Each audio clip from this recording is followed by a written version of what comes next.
What if I told you that the version of truth you've been handed for centuries was edited, cut apart, and rewritten, not to free your mind, but to chain it?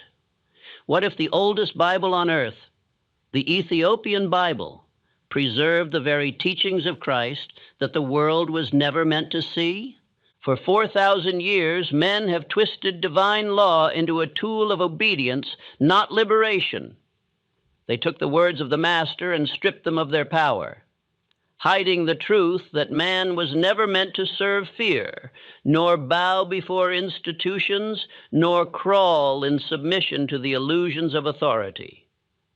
The truth that was buried is this: Jesus did not come to create worshipers. He came to awaken creators. His message was not about suffering for heaven, but about mastering heaven within. He did not teach the weak to beg. He taught the strong to command. And that teaching, my friend, was dangerous, because a man who knows his oneness with infinite intelligence cannot be ruled. He cannot be bought or bribed or broken. He does not wait for miracles. He makes them.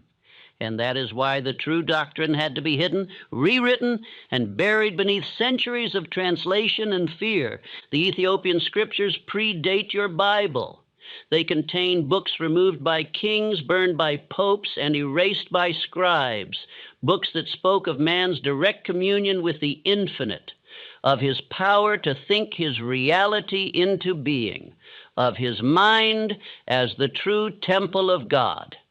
Do you understand what that means? It means the kingdom of heaven was never in the sky. It was in your own thought. For 4,000 years, the world has been ruled not by truth, but by fear. The same fear I wrote about when I said, fear is the tool of a man-made devil. That devil is ignorance clothed in religion, whispering that you are powerless, that salvation is bought through submission. Yet the Master said otherwise. The kingdom of God is within you.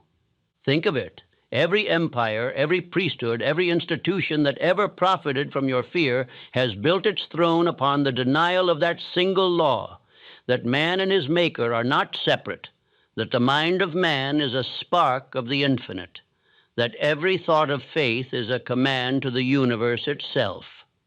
And I tell you now, if you truly understood what those lost scriptures contained, you would never again ask another man for permission to prosper. You would never again kneel before doubt. You would never again beg the world to give you what heaven already placed within your grasp. The Ethiopian Bible does not flatter the powerful. It exalts the individual. It speaks of divine law not as a mystery to be obeyed, but as a science to be practiced. It teaches that faith is not submission, it is control. That prayer is not pleading, it is mental direction. That sin is not moral failure, it is ignorance of one's own creative power. Now, do you see why the rulers feared it? A free man cannot be taxed by fear. A thinker cannot be enslaved by lies. A believer who knows his mind is the workshop of the infinite cannot be ruled by the threats of hell or the promise of heaven. He commands both. You have lived long enough in a world that told you to be humble, to be small, to wait for permission. You were taught to believe that holiness meant poverty, that devotion meant obedience, that suffering was sacred. But the truth is this: to think, to act, to decide, to create, these are the true acts of worship. The Ethiopian Bible preserves the message that every man carries within him the image of the Creator, and that to think in harmony with that image is to perform miracles. It is the same law I have taught for decades, that what the mind can conceive and believe, it can achieve. But the world would rather you forget. The world would rather you remain a drifter, bound by fear, confusion, and doubt, instead of standing upright in your divine inheritance. For if you remembered, if you truly awakened to this truth, their kingdoms would crumble overnight. Understand this clearly. Jesus did not teach followers. He built thinkers. He taught the science of faith, how to plant a thought, water it with belief, and watch it become flesh. He showed man that the word spoken with conviction is the law of life, that the man who controls his mind controls his destiny. The Ethiopian scriptures declare it plainly, that man is not punished for his sins, but by them, that heaven and hell are not places, but states of mind, that the kingdom is not found by searching the sky, but by mastering one's own thought. And these truths were too powerful to survive unguarded. So the world was given a half-truth, a gospel of fear instead of faith, a creed of submission instead of creation. The fire of the mind was buried beneath rituals, politics, and dogma until now. But the truth cannot die. It returns in every age, disguised as a whisper in the hearts of those who dare to think. Listen closely. Every man who ever achieved greatness, Ford, Edison, Carnegie, obeyed the same law the Ethiopian Bible concealed, that the thought of faith transforms circumstance. That man, united with his purpose, becomes a channel of the divine, and the moment he decides, heaven moves. You are about to hear what the world has feared for 4,000 years, that faith is not blind belief, but deliberate creation, that God does not choose favorites, but obeys law, that your destiny is not written in the stars, but in the words you speak daily to yourself. This speech is not for the faint of heart. It is for those who are ready to reclaim what has been stolen from them, their power, their faith, their divine birthright. I will not give you religion.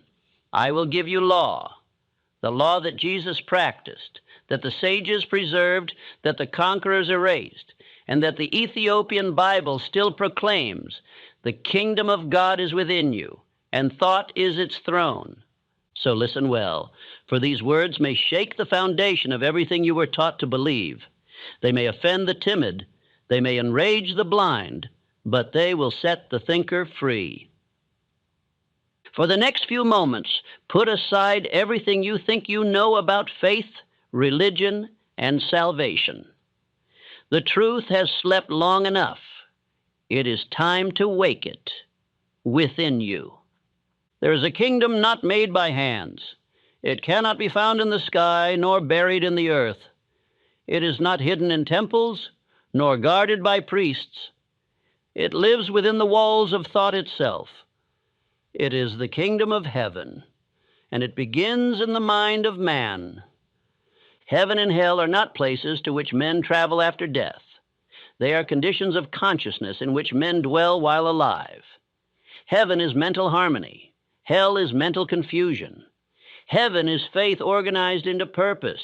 Hell is fear turned inward until it poisons the soul. The Ethiopian scriptures preserved this truth long before it was spoken in parable. They declared that the mind is the workshop of God. And centuries later, I too came upon that same law in my confrontation with the devil, the realization that every joy or torment of man is born from his own thought.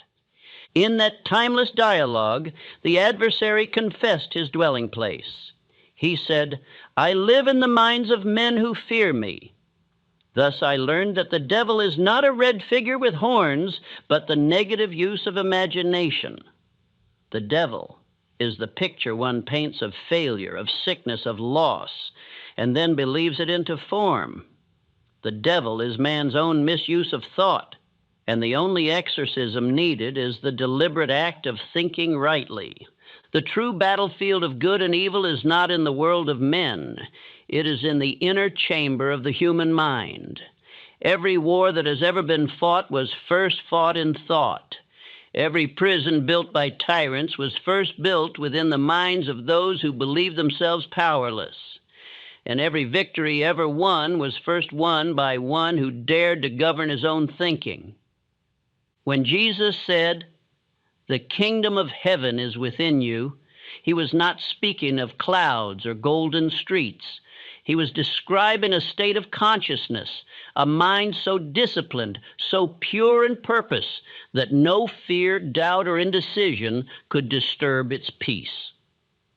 The Ethiopian writings preserve the same code, declaring that the spirit of man is the throne of God. I came to understand that this throne is the calm, centered mind that refuses to be ruled by circumstance. There is no external devil. There is only ungoverned imagination, thought left to wander without definite aim. The devil feeds on vagueness, on the gray mist of indecision. He thrives where men drift between belief and fear, between desire and doubt. When the mind is disciplined, when thought is definite, the devil starves. The greatest tragedy of mankind is not that men die, but that they live without governing their own minds. For centuries, organized fear has replaced spiritual law. Men were taught to bow rather than to think. They were told that salvation comes through obedience to dogma, not through mastery of self. Thus they traded the power to create for the comfort of servitude.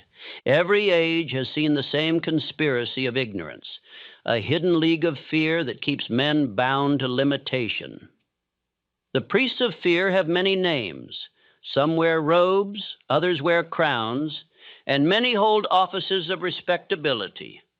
They whisper the same command, "Do not think for yourself." And thus the great power given to man, the power to think his destiny into form, has been buried beneath centuries of superstition. I have seen how this slavery of the mind begins. First, man doubts his own thought. Then he seeks authority outside himself.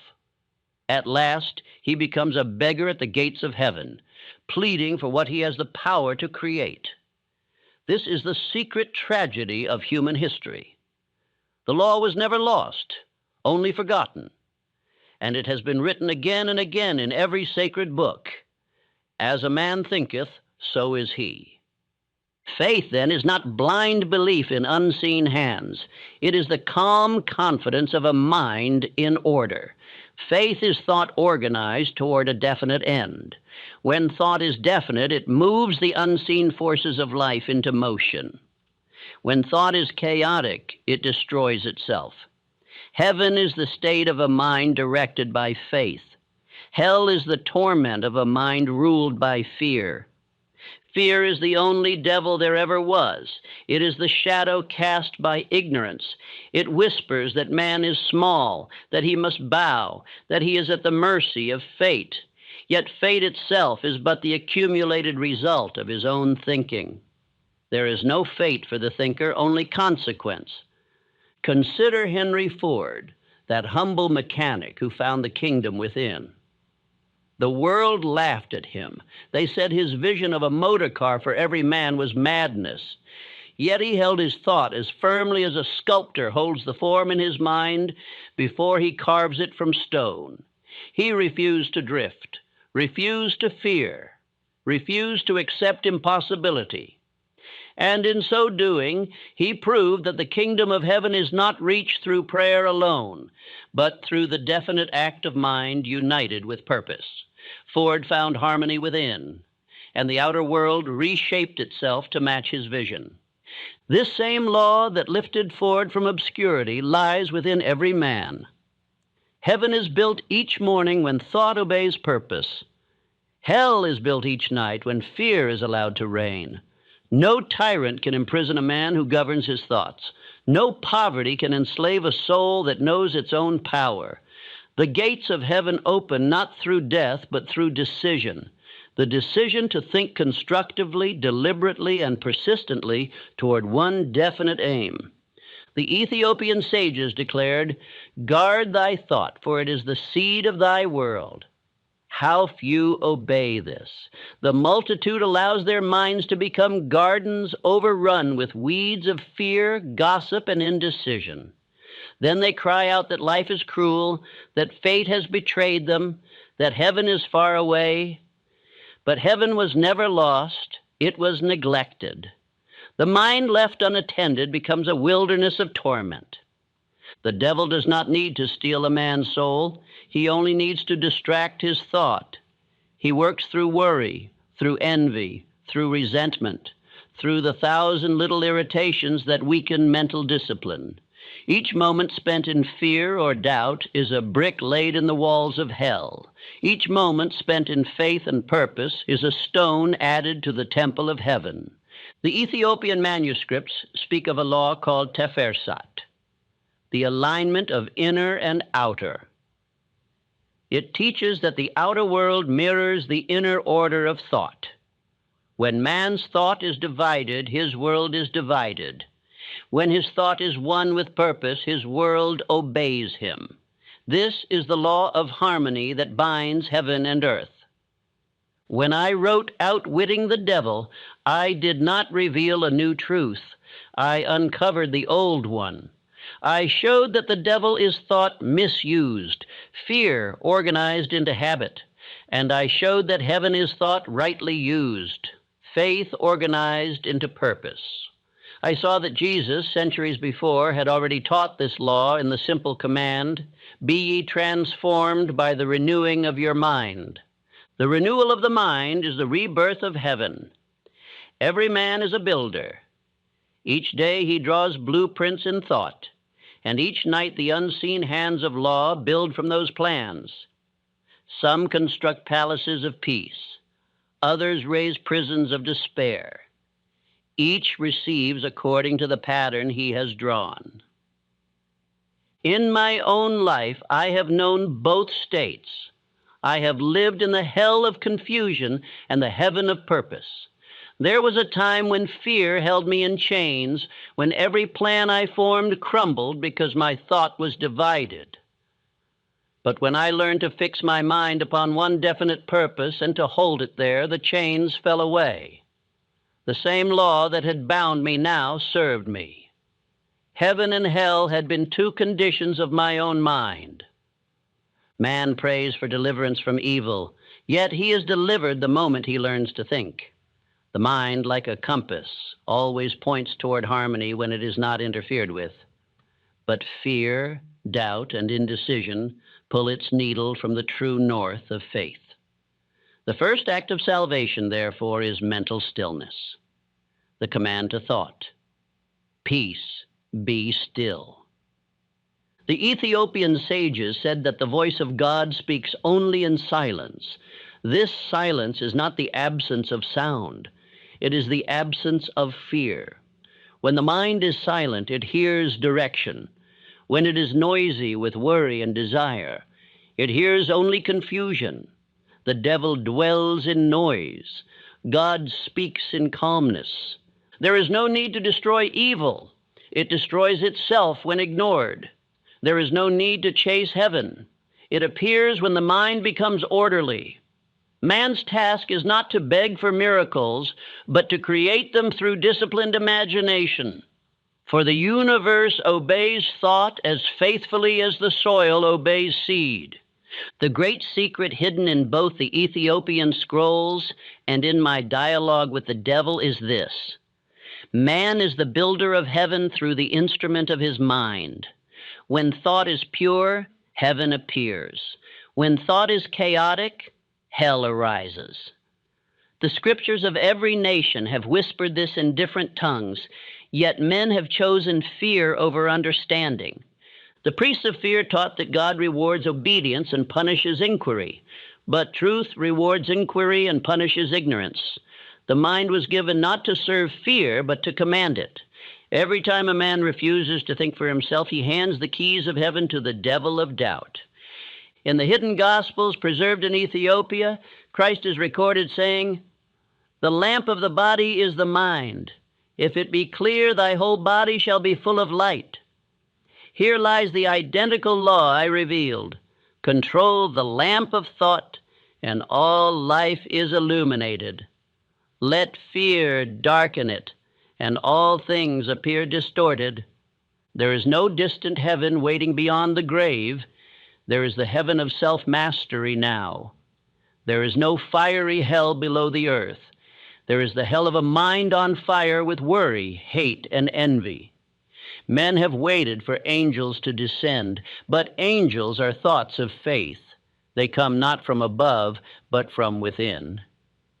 Faith, when rightly understood, is not hope. Hope waits. Faith acts. Faith is not blind. It sees with inner vision. Faith is not sentiment. It is discipline.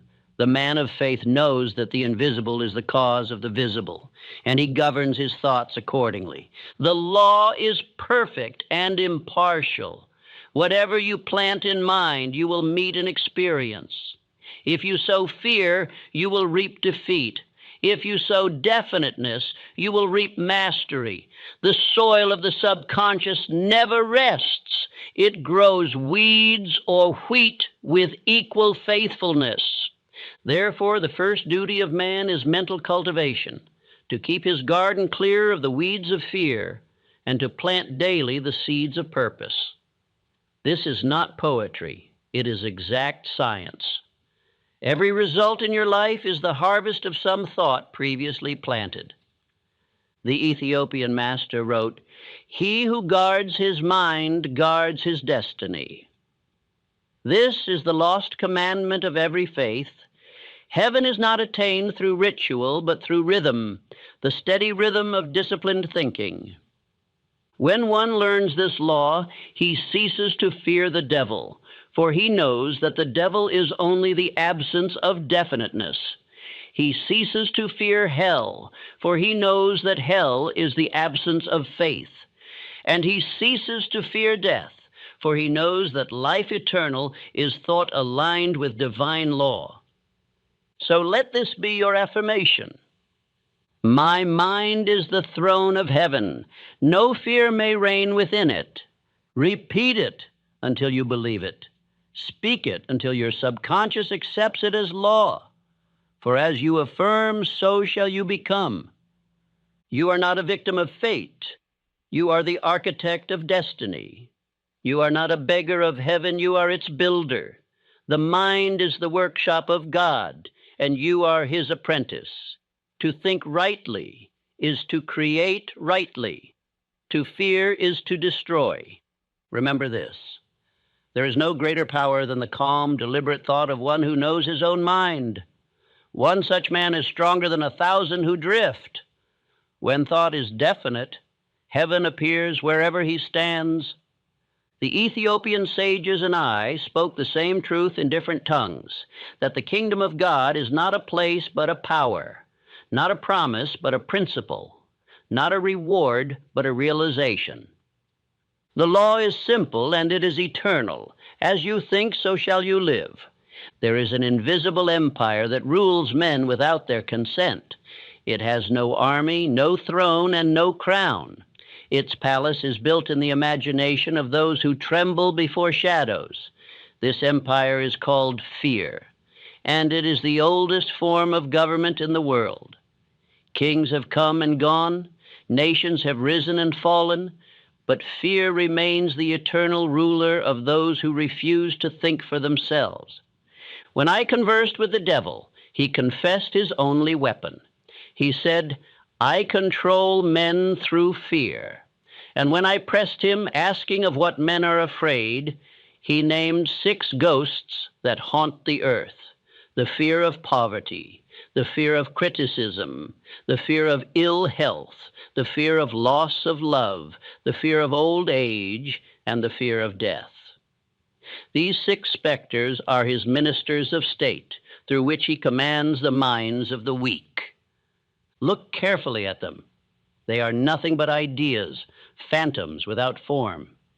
Yet they have governed nations, destroyed empires, and bound men more completely than iron chains. For no prison is as cruel as the one built of a man's own beliefs. The fear of poverty keeps millions in quiet slavery, toiling without purpose, obeying masters they despise, all because they are afraid to think independently. The fear of criticism silences genius before it speaks. It makes men live by the opinions of others, never daring to be different. The fear of ill health fills hospitals with the well and poisons the body through suggestion. The fear of loss of love makes beggars of lovers, trading dignity for approval. The fear of old age steals joy from the young and peace from the old. And the fear of death, the oldest of all lies, keeps men trembling before the inevitable, never realizing that death is but the gateway between states of consciousness. Every one of these fears is a lie whispered to the mind until the mind believes it. The devil's greatest triumph is not in destruction, but in deception. He persuades man that he is powerless. He convinces him that life is ruled by chance, that destiny is a cruel master, and that he must accept what comes. Once a man accepts that lie, the devil needs no chains. The man will guard his own prison. The Ethiopian scriptures speak of this tyranny. They tell of an age when priests and kings conspired to control the minds of the people through fear. They discovered that a frightened man will bow before any authority that promises safety. So they filled the world with forbidden laws, invisible curses, and unseen punishments. They told men that to question was sin, that to think was rebellion, and that to seek power was pride. And thus they turned the gift of reason into a cause of guilt. The rulers of that time knew what I later discovered, that the man who thinks for himself cannot be ruled by another. To enslave him, it is enough to teach him to doubt his own thought. Once he is afraid of being wrong, he will seek the approval of others for every act. And when he does this, he ceases to live by truth and begins to live by permission. The devil's government has no parliament. It rules through suggestion. Its laws are written in the subconscious of the masses. Every whisper of doubt, every superstition, every fear of what they might say is a tax upon the soul. Men have built cathedrals of fear, decorated them with holy names, and worshiped there for centuries. Jesus came to overthrow that empire. His command was simple: be not afraid. He said it again and again, for he knew that fear was the only real enemy of man. He healed the sick not by miracle, but by restoring their faith. He lifted the poor not by charity, but by awakening their belief in the kingdom within. And he defied the priests and rulers who traded in terror, saying that truth shall make men free. Yet the world crucified him, not because he was wrong, but because he was dangerous. He threatened the commerce of fear. He exposed the hidden market in which souls were sold to superstition.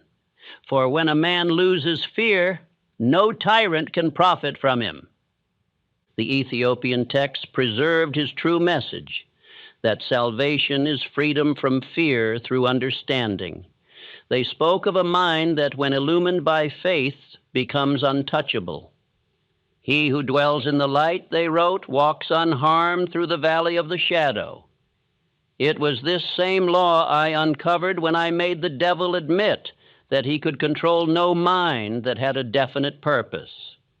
Purpose is the armor of the soul. Decision is its sword. A man who knows what he wants cannot be ruled by fear, for fear feeds only on hesitation. Every time you decide, you strike a blow at the empire of the devil. Every time you postpone, you pay him tribute. How subtle this tyranny has become. It hides behind respectability, behind custom, behind education.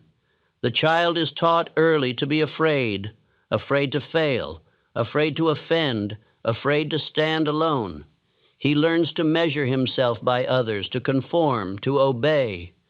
And so the creative fire within him is smothered before it burns its brightest. By the time he is grown, his imagination, that divine faculty through which man communes with infinite intelligence, has been shackled by caution and conditioned by fear. This, too, is the devil's masterpiece. He has made fear appear as wisdom, and faith appear as folly. He whispers to the ambitious, "Be careful." He tells the dreamer, "It cannot be done." He tells the poor, "You were not born to be rich." He tells the sick, "This is your fate." And men, believing these lies, surrender the scepter of their thought. The result is a world where the brave are few and the cautious are many. A world where the majority drift in quiet despair, waiting for a miracle that will never come, because miracles are not granted to those who fear to act. Fear is not sin, yet it is the soil from which all sin grows. It is ignorance in disguise, ignorance of the law of mind. For once a man understands that thought creates form, that faith governs energy, and that decision directs destiny, he cannot fear. To fear is to forget the law.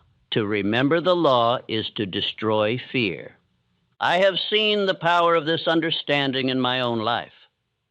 There was a time when I, too, was enslaved by the 6 ghosts. I feared poverty. I feared criticism. I feared the opinions of others. My days were filled with hesitation and my nights with worry.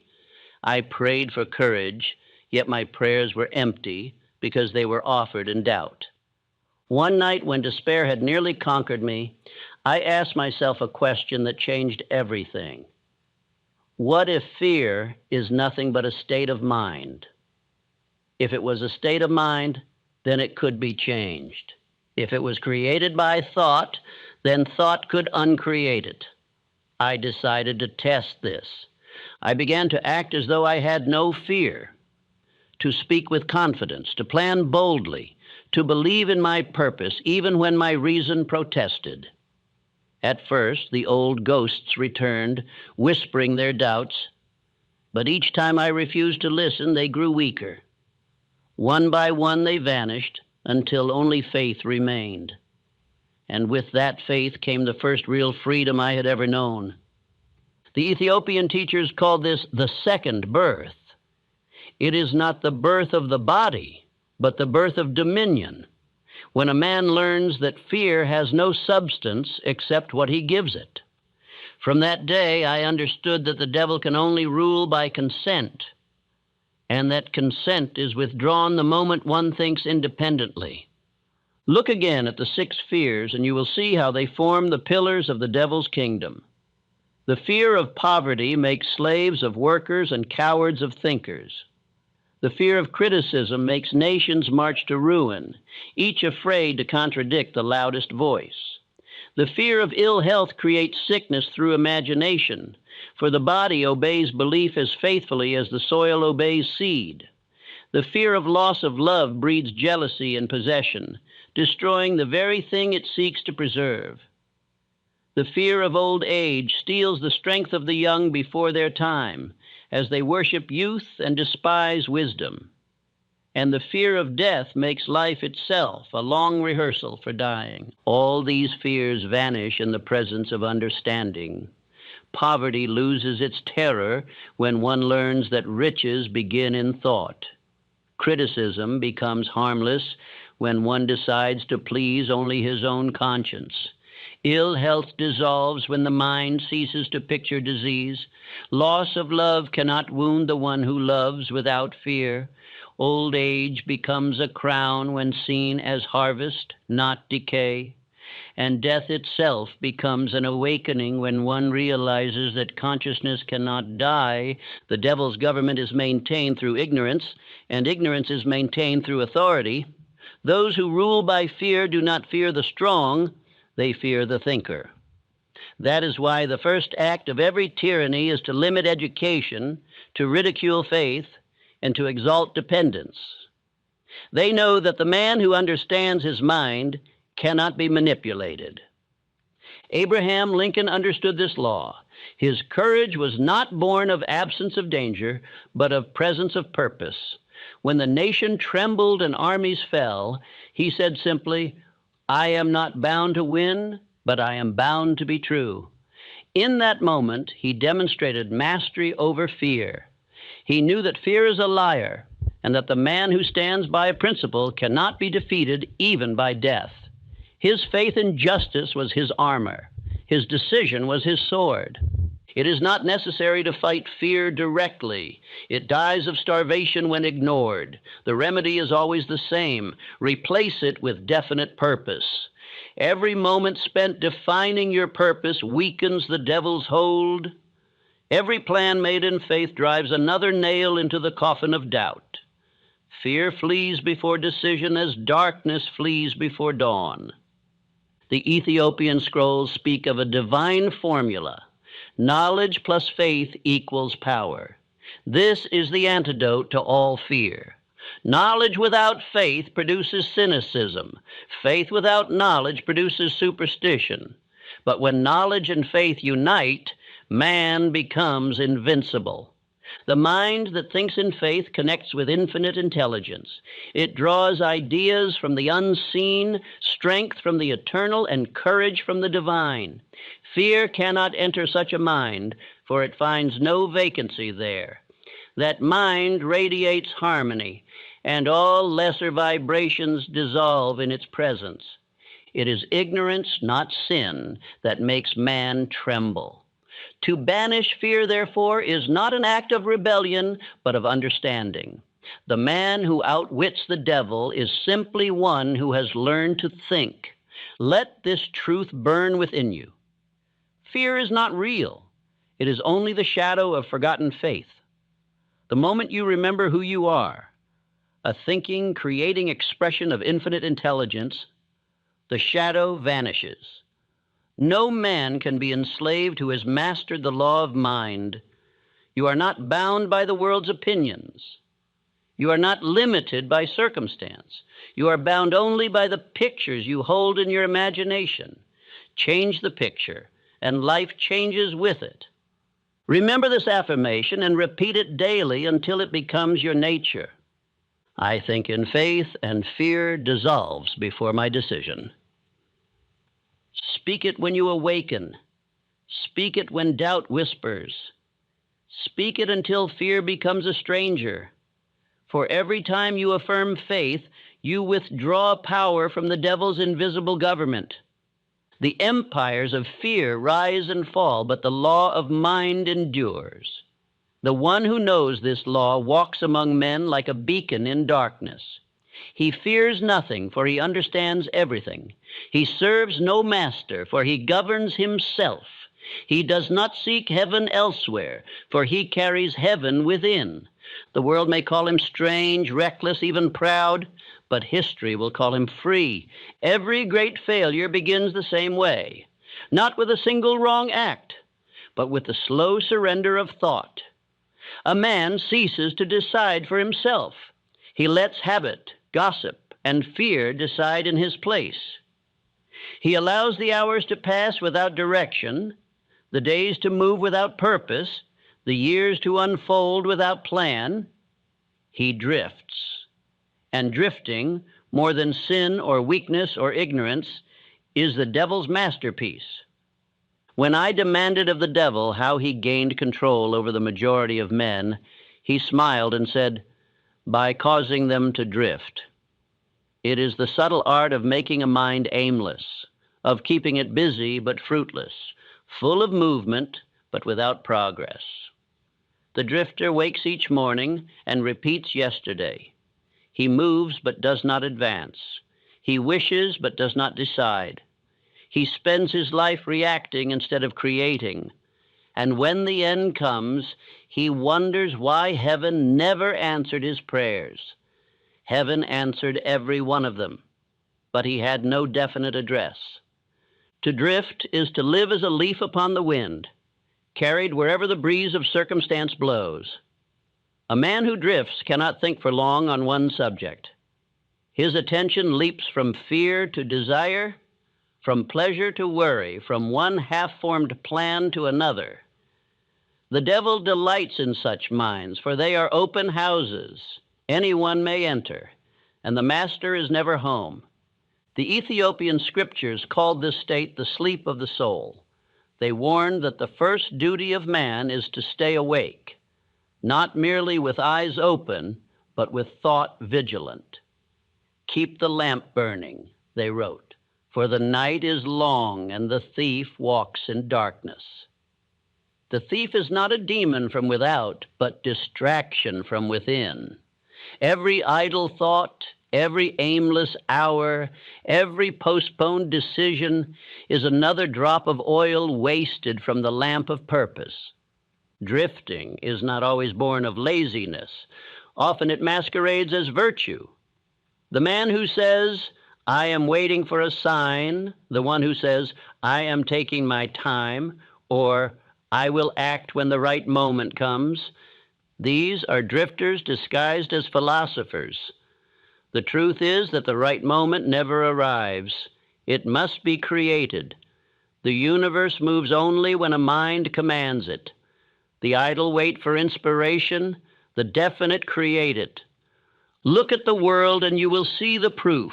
The masses drift. They follow fashions, repeat slogans, obey trends, fear opinion. They eat what others eat, think what others think, and desire what others are told to desire. Their lives are ruled by news, gossip, and envy, yet they wonder why they feel powerless. They have given their thought to the crowd. The crowd has given it to fear, and fear has given it to the devil. Only a few refuse to drift, the thinkers, the dreamers, the men and women who choose their own direction and follow it with persistence. They are God's chosen instruments, for through them the divine plan finds expression. The rest are like instruments lying silent on the floor waiting for someone else to play their music. Andrew Carnegie was such an instrument. He began with nothing but a purpose so definite that it burned through every obstacle. He decided that he would master steel, not hope, not try, not wish. Decided. He fixed his thought like a compass needle and never permitted it to waver. Fortune could not resist such definiteness. From that decision grew an empire and the employment of millions. The devil had no power over him, for the devil cannot tempt a man who is already chosen. Thomas Edison was another. When the world called him a fool for chasing light from a filament, he smiled and worked. He failed hundreds of times, yet never drifted from his vision. His faith was not a prayer for luck, but a discipline of thought. Every hour of his life was organized around his definite purpose. To one who asked how he endured so many failures, he said, "I did not fail. I discovered 1,000 ways that did not work." That is the creed of the non-drifter. George Washington stood in the winter at Valley Forge with no food for his soldiers, no shoes for their feet, and the cause of liberty hanging by a thread. Yet he never surrendered to despair. His mind was anchored in purpose, and that purpose drew strength from the unseen. The armies of the world could not move him because fear could not enter him. He held one idea, freedom, until the universe itself conspired to make it real. The non-drifter is not born. He is made through discipline. He trains his thought as a general trains an army. Every idea must obey command. Every emotion must serve strategy. He allows no idle thinking, for he knows that thought is creative and will reproduce whatever he allows. He guards his mind as a fortress, admitting only those ideas that strengthen faith, courage, and purpose. Drifting, by contrast, is mental anarchy. It is thought without leadership. It is the inner government overthrown by its own citizens. The drifter has no schedule, no plan, no chief aim. He spends more time doubting than doing, more time excusing than executing. He reads but never applies. He prays but never acts. He talks of what he might do, yet the years pass and nothing is done. The devil laughs, for such a man requires no temptation. He tempts himself. In Outwitting the Devil, I asked the adversary what percentage of men he controlled. His answer was terrifying, 98 out of 100. When I pressed for the reason, he said simply, "They drift." Only 2 out of 100 think for themselves, decide for themselves, and act from their own convictions. These 2 create civilization. The rest follow. But there is hope, for drifting can be reversed the instant one decides. The cure is as swift as the disease is slow. A single definite purpose, held with faith and acted upon with persistence, will awaken the sleeping soul and cast the devil out of the mind. The transformation is as certain as the sunrise, for the law of non-drifting is a spiritual law. Thought held firmly in one direction gathers power from the infinite. The Ethiopian teachers described this law as the straight path. They taught that to walk it is salvation, to wander from it is death. He who keeps his face toward the light, they said, shall not stumble in darkness. To keep one's face toward the light is to maintain attention upon purpose.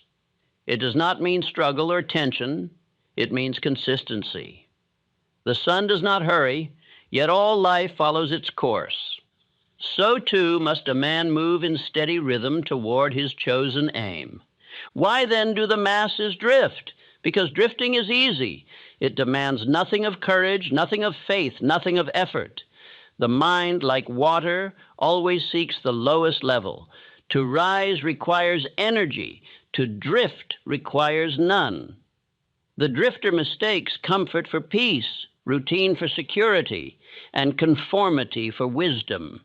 He avoids the pain of decision, not realizing that indecision is the greatest pain of all, the slow torment of a life unused. Organized religion at times has aided this disease. Too often it has told men to wait upon divine will instead of to act as divine instruments. It has encouraged passive obedience instead of active creation. It has taught that to be humble is to be weak, and that ambition is sin.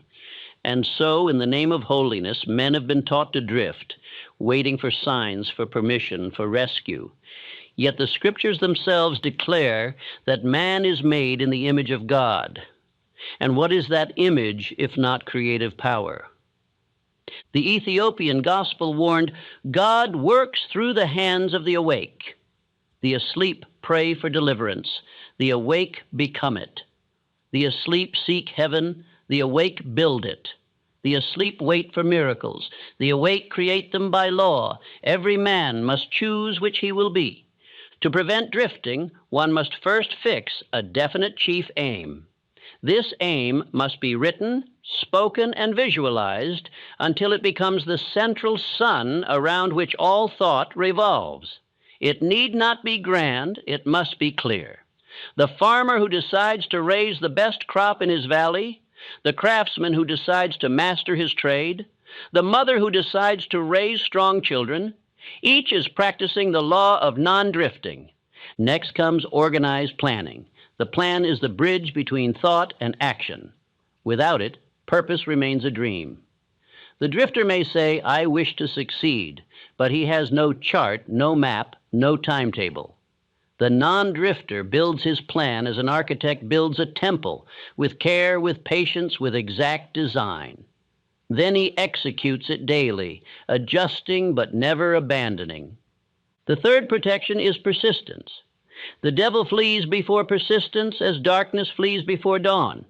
He can frighten the weak, discourage the impatient, and deceive the careless, but he cannot endure the steady hand of one who keeps moving forward. Every defeat, every delay, every failure becomes fuel for the one who refuses to stop. The fourth is decision. Indecision is the mother of drifting. The habit of quick, definite choice is the mark of every successful soul. The drifter says, I will think about it. The master says, I will do it. One postpones, the other acts. One dreams, the other builds. One drifts into the devil's current, the other steers his own ship. The fifth is self-discipline. The mind, like a wild horse, must be trained before it can serve. The drifter lets every emotion lead him. Anger, envy, appetite, desire. The master reins them all to purpose. He eats, sleeps, speaks, and works by intention, not impulse. He is not a slave to circumstance because he is not a slave to himself. The sixth is faith.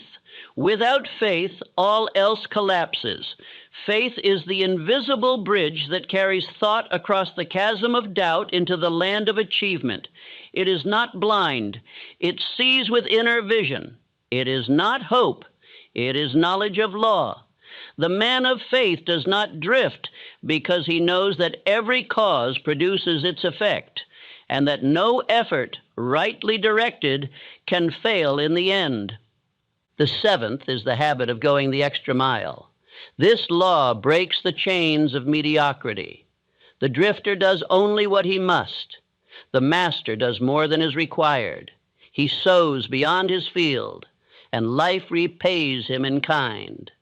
Each extra mile traveled strengthens definiteness and weakens the devil's hold. These 7 traits form the armor of the non-drifter: definite purpose, organized plan, persistence, decision, self-discipline, faith, and the habit of going the extra mile. Clothed in these, a man walks untouched through the fires of temptation. Understand this clearly. Drifting is not a habit of the poor alone. It afflicts kings and scholars alike. Any mind left unguarded becomes its victim. The scientist who loses faith in his discovery, the artist who doubts his vision, the leader who listens too long to fear, all drift the moment they let go of their purpose. The Ethiopian texts tell of a parable, a captain sailing without compass. The winds of chance drove him far from his course until he cried out, "The sea is cursed." But the wise said, "The sea is not cursed. You have no helm." So it is with life. The sea of circumstance is neutral. It obeys the rudder of thought. Drifting is not the fault of the sea, but the absence of a helm. In every century, men who refuse to drift have carried civilization forward. They are few, yet the world lives by their faith. The roads we travel, the machines we use, the freedoms we enjoy, all were created by minds that thought definitively and refused to yield. The drifters consume what the thinkers produce. The thinkers are the builders of heaven on earth. The moral cost of indecision is greater than the material one.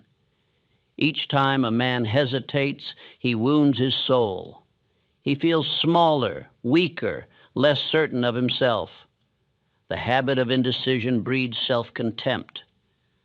Soon he no longer believes in his own power, and once that belief dies, he becomes a puppet of circumstance. The devil then no longer needs to tempt him. He guides him by strings of doubt. The cure again is decision, even small ones. Choose your words, your friends, your hours, your thoughts. Choose what you will study, what you will ignore, what you will believe. Choice is the muscle of the soul. It grows strong through use and weak through neglect. The man who practices non-drifting discovers a strange peace. He no longer fears the future because he is building it. He no longer resents the past because he has learned from it. He no longer envies others because he is too busy creating his own destiny. His mind is clear, his emotions steady, his body vibrant, his conscience quiet. This is salvation, the mind in harmony with itself. The devil cannot enter such a mind. His entire kingdom collapses where definiteness reigns. He feeds on indecision, and when that food is gone, he dies of hunger. Every time a man says, "I will," with conviction, a devil dies somewhere in the invisible. Therefore, let this be your affirmation. I choose my thought each hour. I am not the puppet of circumstance. Speak it until it becomes rhythm, until your every act begins with conscious choice. For each chosen thought is a step on the path of mastery, and each unchosen one a slide into drift. When you wake in the morning, ask, "What is my purpose today?" When you retire at night, ask, "Did I hold to it?" Let this simple discipline govern your hours, and soon it will govern your destiny. Drifting is the slow death of the soul. Non-drifting is its resurrection. And he who practices it daily will find that he walks not beside angels, but among them, for his own disciplined mind has become one. In the beginning there was not light, nor sound, nor form. There was thought, and from that thought came the command, "Let there be light." The universe did not argue nor hesitate, it obeyed. This is the first and eternal revelation of law. Thought is dominion. Every blade of grass, every stone, every star above your head is the obedient offspring of mind. The entire cosmos is the visible expression of invisible intelligence.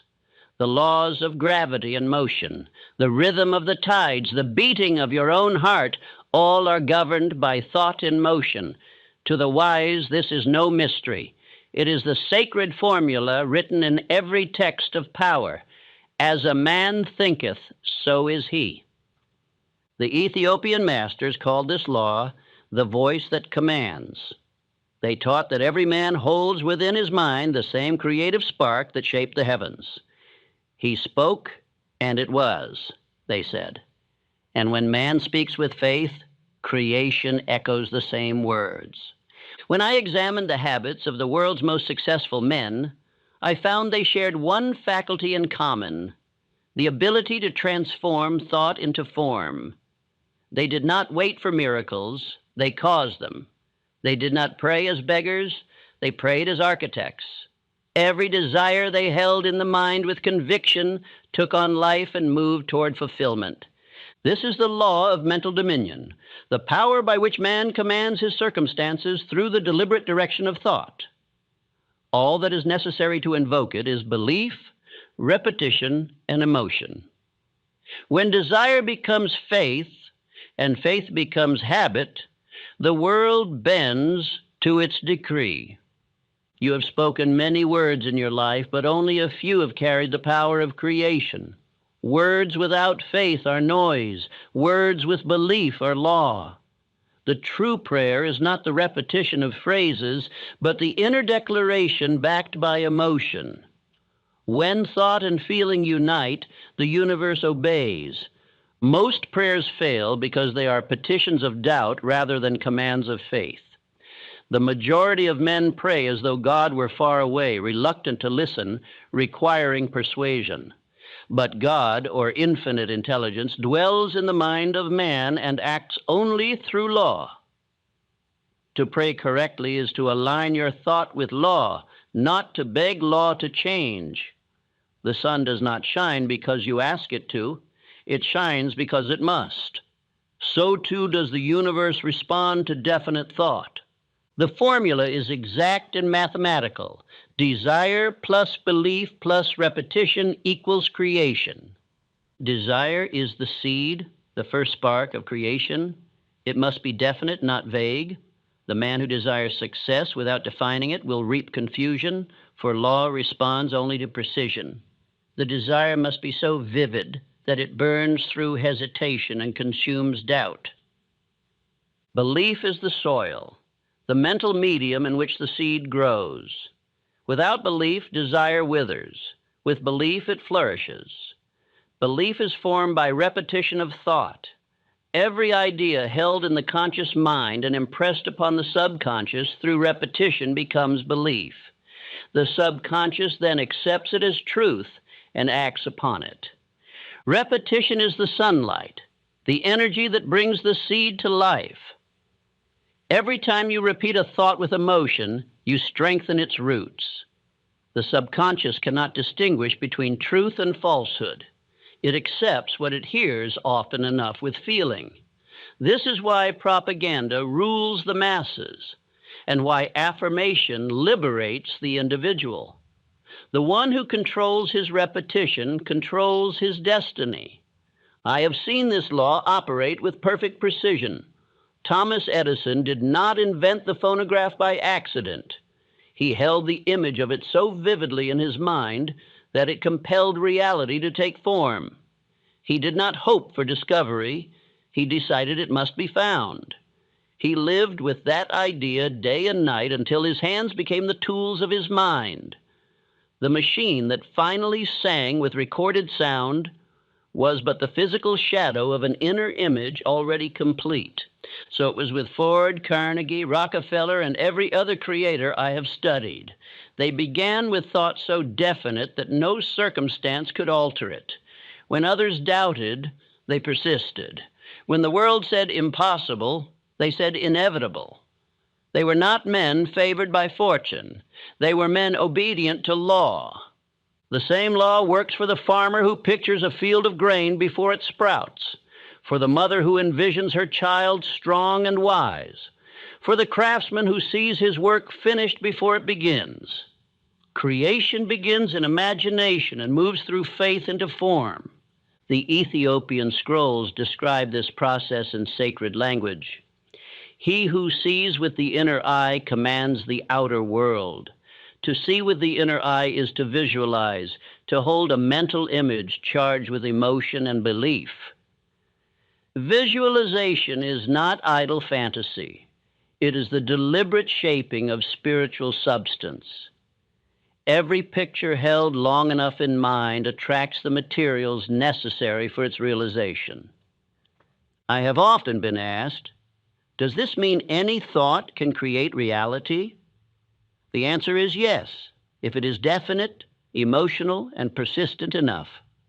But most men's thoughts are like passing shadows, changing with every mood. They wish for riches today and fear poverty tomorrow. They declare health at sunrise and talk of disease by nightfall. They affirm success but expect failure. Thus, their minds send mixed signals, and the universe, impartial and exact, reproduces confusion. The law cannot be mocked. It does not choose sides. It simply reflects what it receives. If you picture yourself as a victim, it will supply the circumstances to match. If you picture yourself as a master, it will send the means to prove it. The creative power of thought is both a blessing and a judgment. It rewards precision and punishes neglect. Every man lives in a world of his own making. Some inhabit kingdoms of harmony, others dwell in prisons of their own thought. You can trace every joy, every sorrow, every gain, and every loss back to the mental pattern that preceded it. The outer world is a mirror. Nothing more, nothing less. In Outwitting the Devil, I asked the adversary why so few men achieve greatness. His answer was simple. They do not think for themselves. They pray for what they already possess. He was right. Men beg for wisdom while ignoring the voice of intelligence within them. They ask for strength while speaking weakness. They plead for opportunity while imagining failure. And the law, which never sleeps, grants them what they truly believe, not what they merely wish. If you wish to prove this, begin with something small. Picture yourself calm in situations that once disturbed you. See it, feel it, believe it, and repeat the image until it becomes natural. Soon the outer event will conform to your inner peace. Then enlarge your experiment. Visualize health, success, companionship, or whatever your definite purpose requires. Do this with faith, and life will rearrange itself around your image. The Ethiopian text, known as the Book of Wisdom, expresses this law in simple words. The world is clay. The mind is the potter. You cannot blame the clay if the vessel is misshapen. You must change the hand that molds it, your thought. Many men misunderstand this law and turn it into superstition. They repeat words mechanically, believing that magic lies in sound. But repetition without emotion is powerless. The subconscious mind responds not to empty words, but to feeling. One phrase spoken with conviction outweighs 1,000 spoken with indifference. This is why daily autosuggestion, the deliberate feeding of constructive thoughts into the mind, is the most sacred of all disciplines. It is not self-deception. It is self-direction. Every morning, every night, and every hour you can spare, repeat to yourself your definite purpose, affirming it as already accomplished. Picture its completion, feel the satisfaction, and live mentally in its reality. This is not fantasy. It is faith in motion. Faith, rightly understood, is scientific. It is not an appeal to chance, but an operation of law. When you believe in a thing so completely that your mind accepts it as real, every atom of your being moves toward its fulfillment. The subconscious acts upon it. Infinite intelligence coordinates circumstances. Opportunities appear, and the path opens before you. The world calls it luck. The wise call it law. Every miracle recorded in history is an instance of this law. When Jesus said, "According to your faith be it unto you," he was stating a scientific principle. He did not heal men by violating law, but by using it. He saw the sick as whole, the blind as seeing, the dead as alive, and held that image so perfectly that matter rearranged itself to match the vision. He knew that the creative energy of God flows through the mind of man as thought. The words, "Let there be light," were not commands to the heavens, but commands to the mind. The devil fears this understanding above all, for it makes man independent. When you know that thought governs matter, you cannot be enslaved by superstition or by fear. You cease to be a beggar and become a creator. You no longer look to others for permission to succeed, nor to circumstances for opportunity. You command both through thought. Consider how this law operates even in the smallest acts of life. A man imagines a meal and his hands prepare it. He imagines a journey and his feet walk it. He imagines an invention and tools obey him. Every act begins in imagination. Every result is its echo. Thought is the first motion of all creation. The great failure of mankind has been ignorance of this truth. Men have feared their own minds, calling imagination dangerous, ambition sinful, and desire evil. But desire, purified by purpose, is the very breath of creation. Without it, the world would stand still. Desire is not to be suppressed but directed, guided by faith and controlled by discipline. Desire becomes dangerous only when it drifts without aim. Then it turns inward and consumes itself. But when harnessed to a definite purpose and lifted by faith, it becomes the creative fire of God. Every builder, artist, and leader who has shaped civilization has used this fire consciously or unconsciously. The saints called it inspiration. The scientists call it insight. The philosophers call it intuition.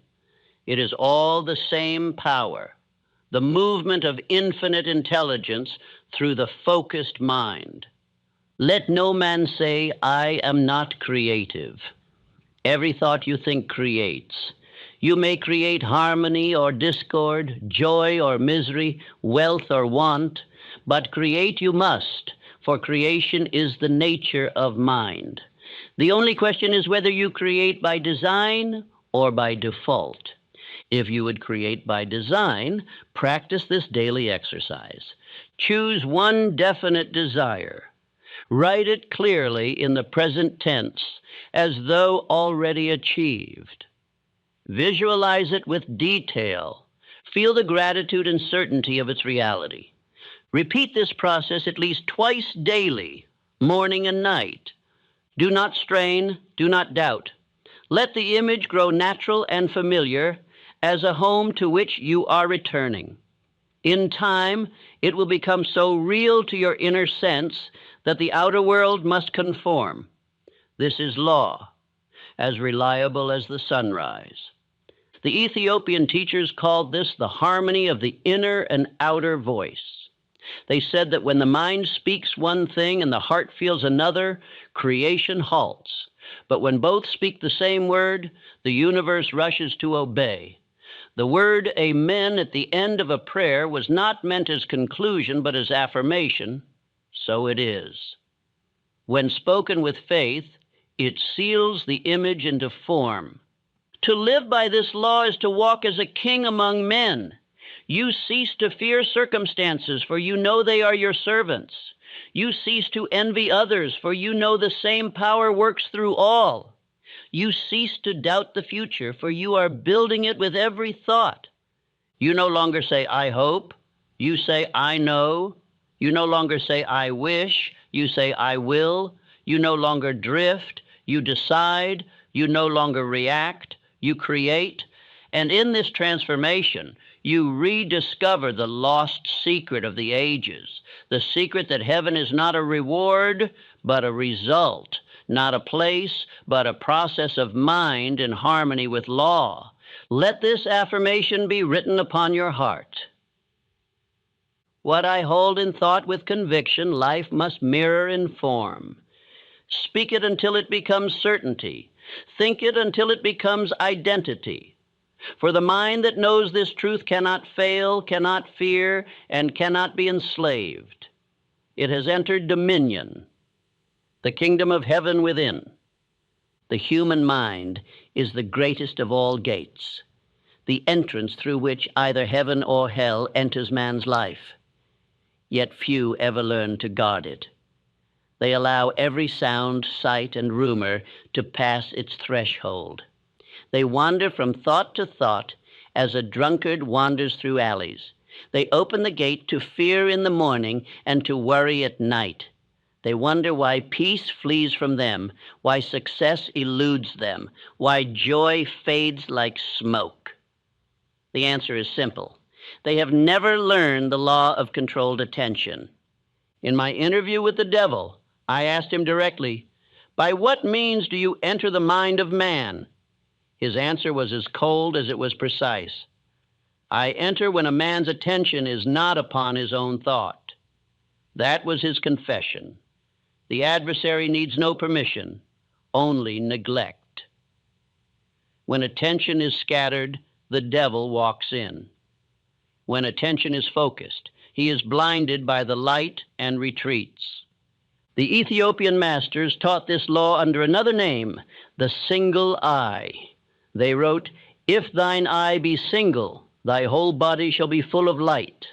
The single eye is controlled attention, the ability to hold one image, one purpose, one direction in mind without wavering. It is the secret of genius, the key to peace, the gate of heaven itself. Controlled attention is the spiritual discipline behind all achievement. Every invention, every work of art, every act of greatness was born of it. When a man learns to hold his mind upon one idea until that idea burns through every obstacle, he becomes the master of circumstance.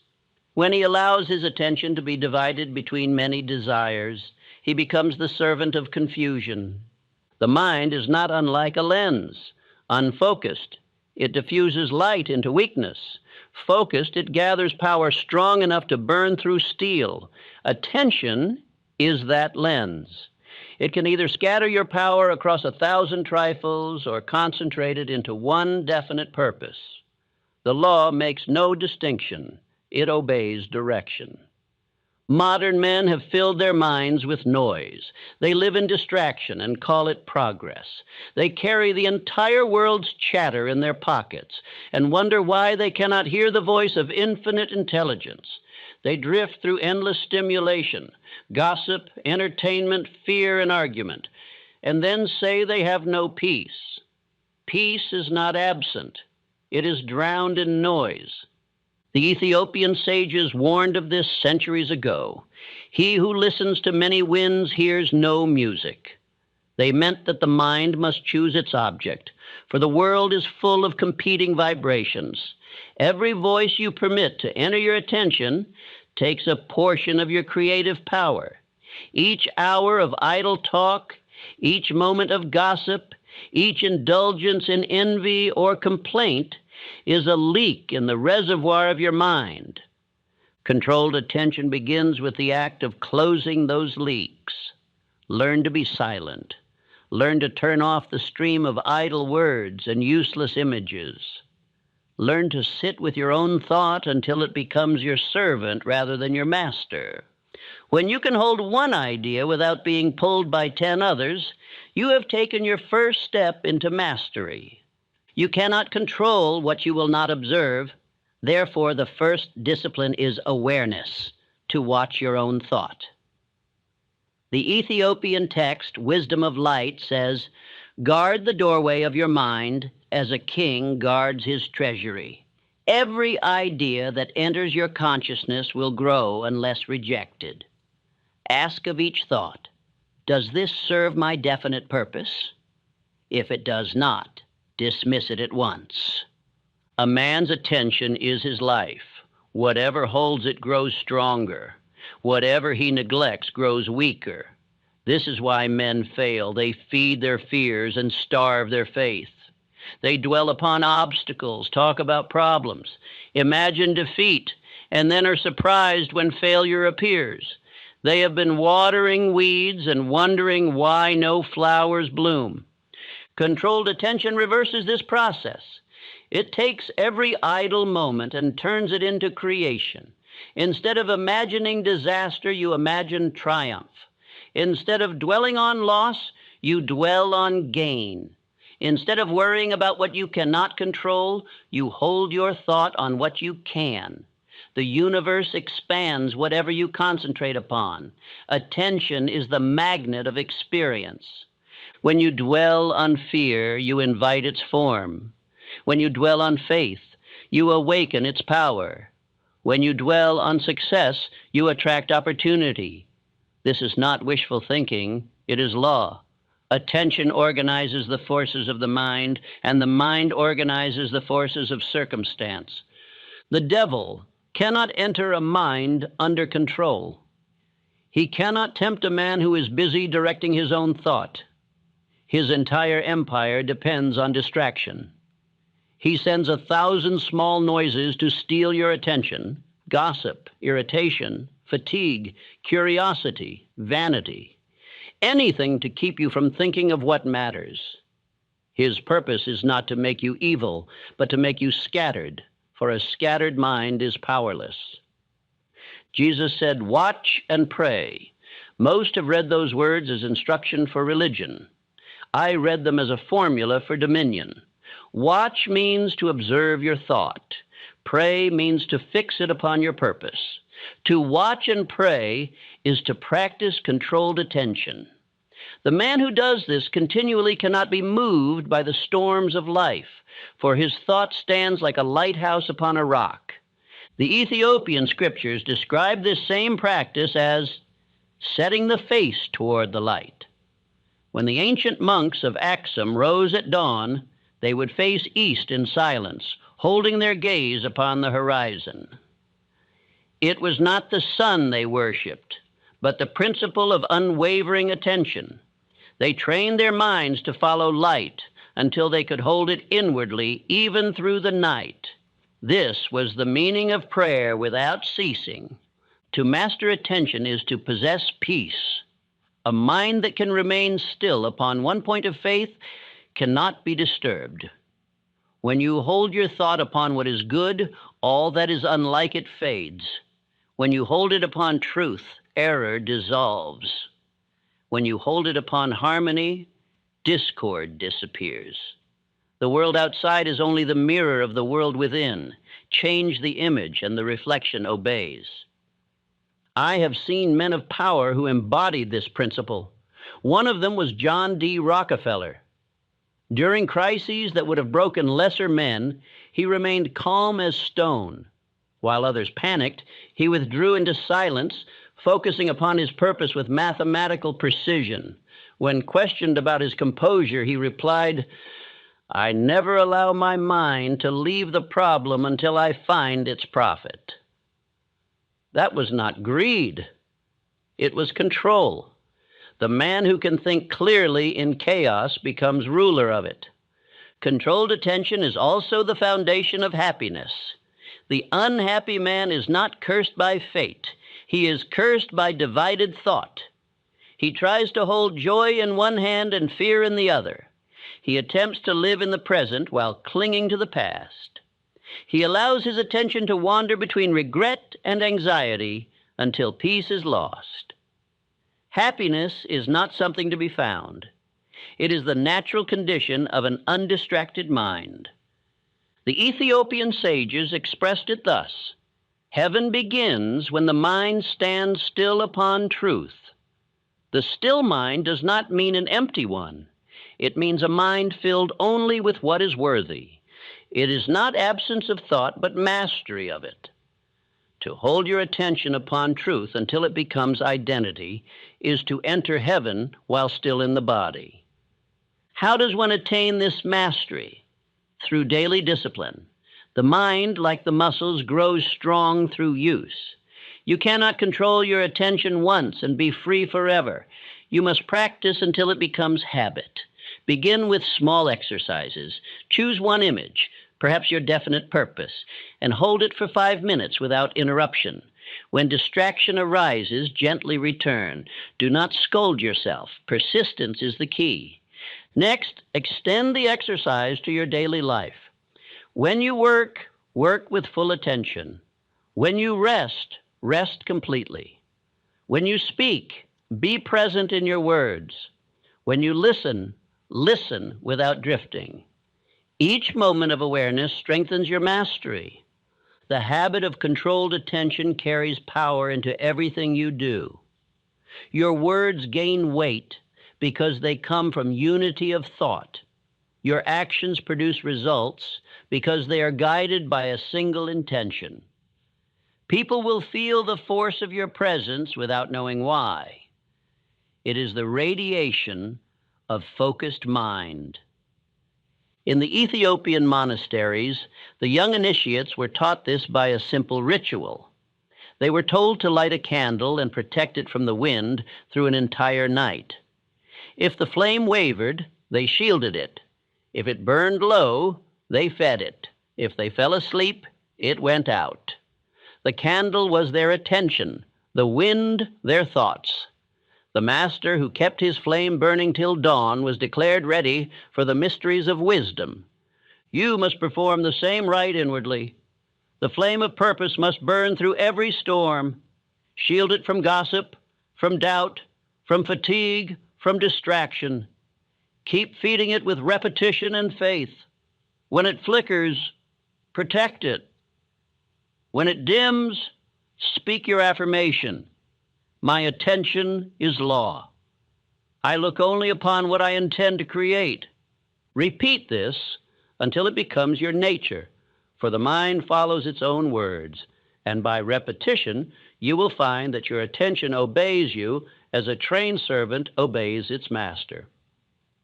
Consider this: all great spiritual disciplines, meditation, prayer, fasting, solitude, are simply ways to train attention. The monk in silence, the artist at his canvas, the inventor at his bench, all are practicing the same law. They withdraw energy from distraction and focus it upon one idea until it becomes form. Without controlled attention, even faith is powerless. Faith scattered among many fears is like sunlight through a broken window, warm but weak. Faith concentrated through attention is like light through a lens. It ignites creation. The man who can hold one image of success, one thought of health, one purpose of service, and exclude all contrary suggestions is greater than kings. When attention is not controlled, the mind becomes a battlefield. Every voice competes for power: memory, imagination, fear, desire, hope, resentment. The untrained man tries to fight them all and wonders why he is exhausted. The master does not fight. He commands silence. He returns his thought to his purpose as a ship returns to its course after a storm. Controlled attention also grants mastery over time. The distracted man is always in the past or the future. regretting what was or fearing what will be. The focused man lives entirely in the present moment, and in that moment he finds eternity. For the present is not a fraction of time, but the point of contact between man and the infinite. When your attention is wholly present, you are united with God. The devil fears this union above all. He whispers to you of what might happen tomorrow, of what has gone wrong before. He fills your mind with noise to keep you from silence, because silence is his death. One instant of true stillness, one moment of undivided attention, and the devil vanishes. The Ethiopian masters described it poetically. When the mind looks steadfastly upon light, darkness remembers it has no home. Darkness cannot argue with light. It disappears before it. The man who holds his attention upon faith does not need to fight fear. Fear dissolves of itself. You have within you a power greater than any world can oppose. It is the power to direct your own mind. When you choose where to look, you choose what to live. When you choose what to remember, you choose what to become. The control of attention is the control of destiny. Practice this law and you will find miracles following you as naturally as shadows follow light. Opportunities appear, people assist, conditions align, because the universe obeys concentrated thought. It has always obeyed. It merely awaited your command. And so I tell you again, learn to look only upon what you intend to create. Refuse to look upon fear, for to look is to give life. Refuse to look upon failure, for to look is to empower it. Fix your gaze upon purpose, upon faith, upon harmony, and these shall multiply in your world. For heaven is not a place reached after death. It is a state reached through attention. It is the moment when your thought and God's thought move as one. It is the still point at the center of your being where nothing can disturb you because you are aligned with the eternal law of creation. Remember always the ancient Ethiopian prayer, "May my mind be single as the sun, my purpose steady as its light, and my faith constant as its fire." Let that be your creed. For when attention is mastered, life itself becomes obedience to your thought, and the gate of heaven stands open within you. All power in heaven and on earth moves through the law of harmony. Every star that burns, every planet that turns, every seed that grows, and every thought that creates, each obeys one rhythm, one tone, one universal vibration. The universe is not a chaos of forces. It is an orchestra of order, and every discord in the mind of man produces its echo in his world. The man who understands harmony aligns himself with the infinite. The man who defies it, through anger, envy, or selfishness, falls under the dominion of the devil. For discord is his only domain. Harmony is the key by which the gates of power are opened. It is the secret law that holds atoms together, that binds man to his purpose, and that links soul to soul. It is not a sentiment, but a science. When two or more minds unite in perfect understanding for a definite purpose, they form a magnetic circuit through which infinite intelligence expresses itself. This is the mastermind, and it is the highest demonstration of harmony. In my conversation with the devil, he admitted this much. When two or more minds are blended in harmony, I cannot enter. That was his confession of defeat. The devil thrives in discord, suspicion, and selfishness, but harmony banishes him as light banishes darkness. Wherever men gather in trust and shared purpose, there the devil is powerless. The Ethiopian scriptures contain the same law in older form. They speak of the council of the wise, a sacred circle where elders join their minds in meditation and decision. Their creed was simple: in unity is power, In harmony is God. They believe that when many think as one, they invoke a force greater than any single mind could summon. And they were right. Harmony multiplies power. Discord divides it. 1,000 men working at cross purposes accomplish nothing, while two minds in perfect understanding can move a mountain. Henry Ford once said that his greatest invention was not the motor car, but the harmony of minds that built it. He surrounded himself with men of one purpose, and through their unity, he transformed the world. The mastermind at Dearborn was a living engine of thought, turning faith into fact and ideas into industry. Andrew Carnegie followed the same law. He created not a business, but a fellowship of purpose. His steel empire was not forged only in fire and iron, but in harmony of mind. His associates were not servants, but allies. Their thought worked as one mechanism guided by a single will.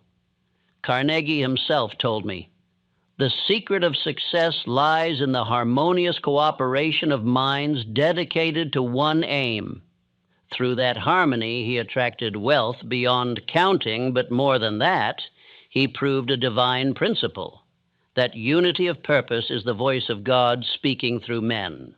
Harmony is the sound of creation itself. Discord is the sound of destruction. Wherever men cooperate, life grows. Wherever they compete in jealousy, life decays. The devil builds his empire in divided minds. He whispers suspicion between brothers, resentment between workers, pride between partners. His greatest weapon is not violence, but misunderstanding. He knows that once men distrust one another, they lose access to infinite intelligence. The law is exact. Two minds vibrating in faith produce strength. Two minds vibrating in fear produce ruin. The frequency of thought determines the result. This is what the ancients meant when they said, "Where two agree as touching anything, it shall be done." Agreement is not mere conversation, it is vibration. When two minds vibrate as one, the law of harmony becomes the channel of creation. Look upon the human body and you will see the same principle. When every organ works in harmony, there is health. When they fight, there is disease. Look upon society. When each man performs his duty in peace with others, there is prosperity. When envy and greed set them against each other, there is decay. Harmony is the law of life. Discord is the law of death. I have seen the difference between the two in men I have known. There was once a businessman of great talent but small understanding. He was clever, ambitious, and tireless, but he treated every partner as a rival and every worker as a tool. His enterprise grew quickly, but within a few years it collapsed. The reason was simple. His mind radiated discord, and it infected all around him. Men turned against each other, plans crumbled, and his fortune dissolved like mist. He blamed betrayal, but the betrayal was his own violation of harmony. Another man, with less intellect but greater spirit, built his success upon cooperation. He shared credit freely, trusted his fellows, and sought mutual gain. His offices were places of laughter and faith. His company thrived even in hardship because its members thought together. Where there was harmony, there was power. Where there was power, there was progress. The same law governs the invisible fellowship of great thinkers. The inventions that have lifted humanity were not created in isolation, but in the hidden communion of minds. Edison, Ford, and Einstein drew their ideas not only from study, but from the subtle realm of infinite intelligence. When a mind vibrates in harmony with faith and purpose, it attunes itself to that universal current, and ideas flow as light flows through glass. This is why moments of genius often come in silence after prayer or meditation, because the mind has entered harmony with the infinite. The Ethiopian teachers knew this mystery and guarded it carefully. They taught that man alone cannot reach the highest revelation. He must join in sacred fellowship. In their monasteries, young initiates were instructed to form triads, three minds united in a single goal of enlightenment. Each was to hold the same image of truth in mind, speak no contradiction, and pray as one. It was said that when their minds became perfectly attuned, they could perceive knowledge beyond words. This was the first mastermind. The mastermind principle is not limited to religion or business. It applies to all of life. The family that lives in harmony becomes a fortress against every hardship. The marriage that vibrates with mutual respect becomes a source of infinite strength.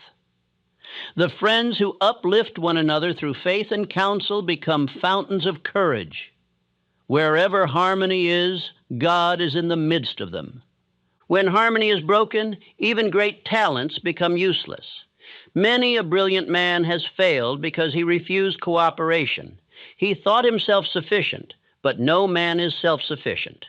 Infinite intelligence expresses itself through relationships, through shared thought, through the blending of minds in creative sympathy.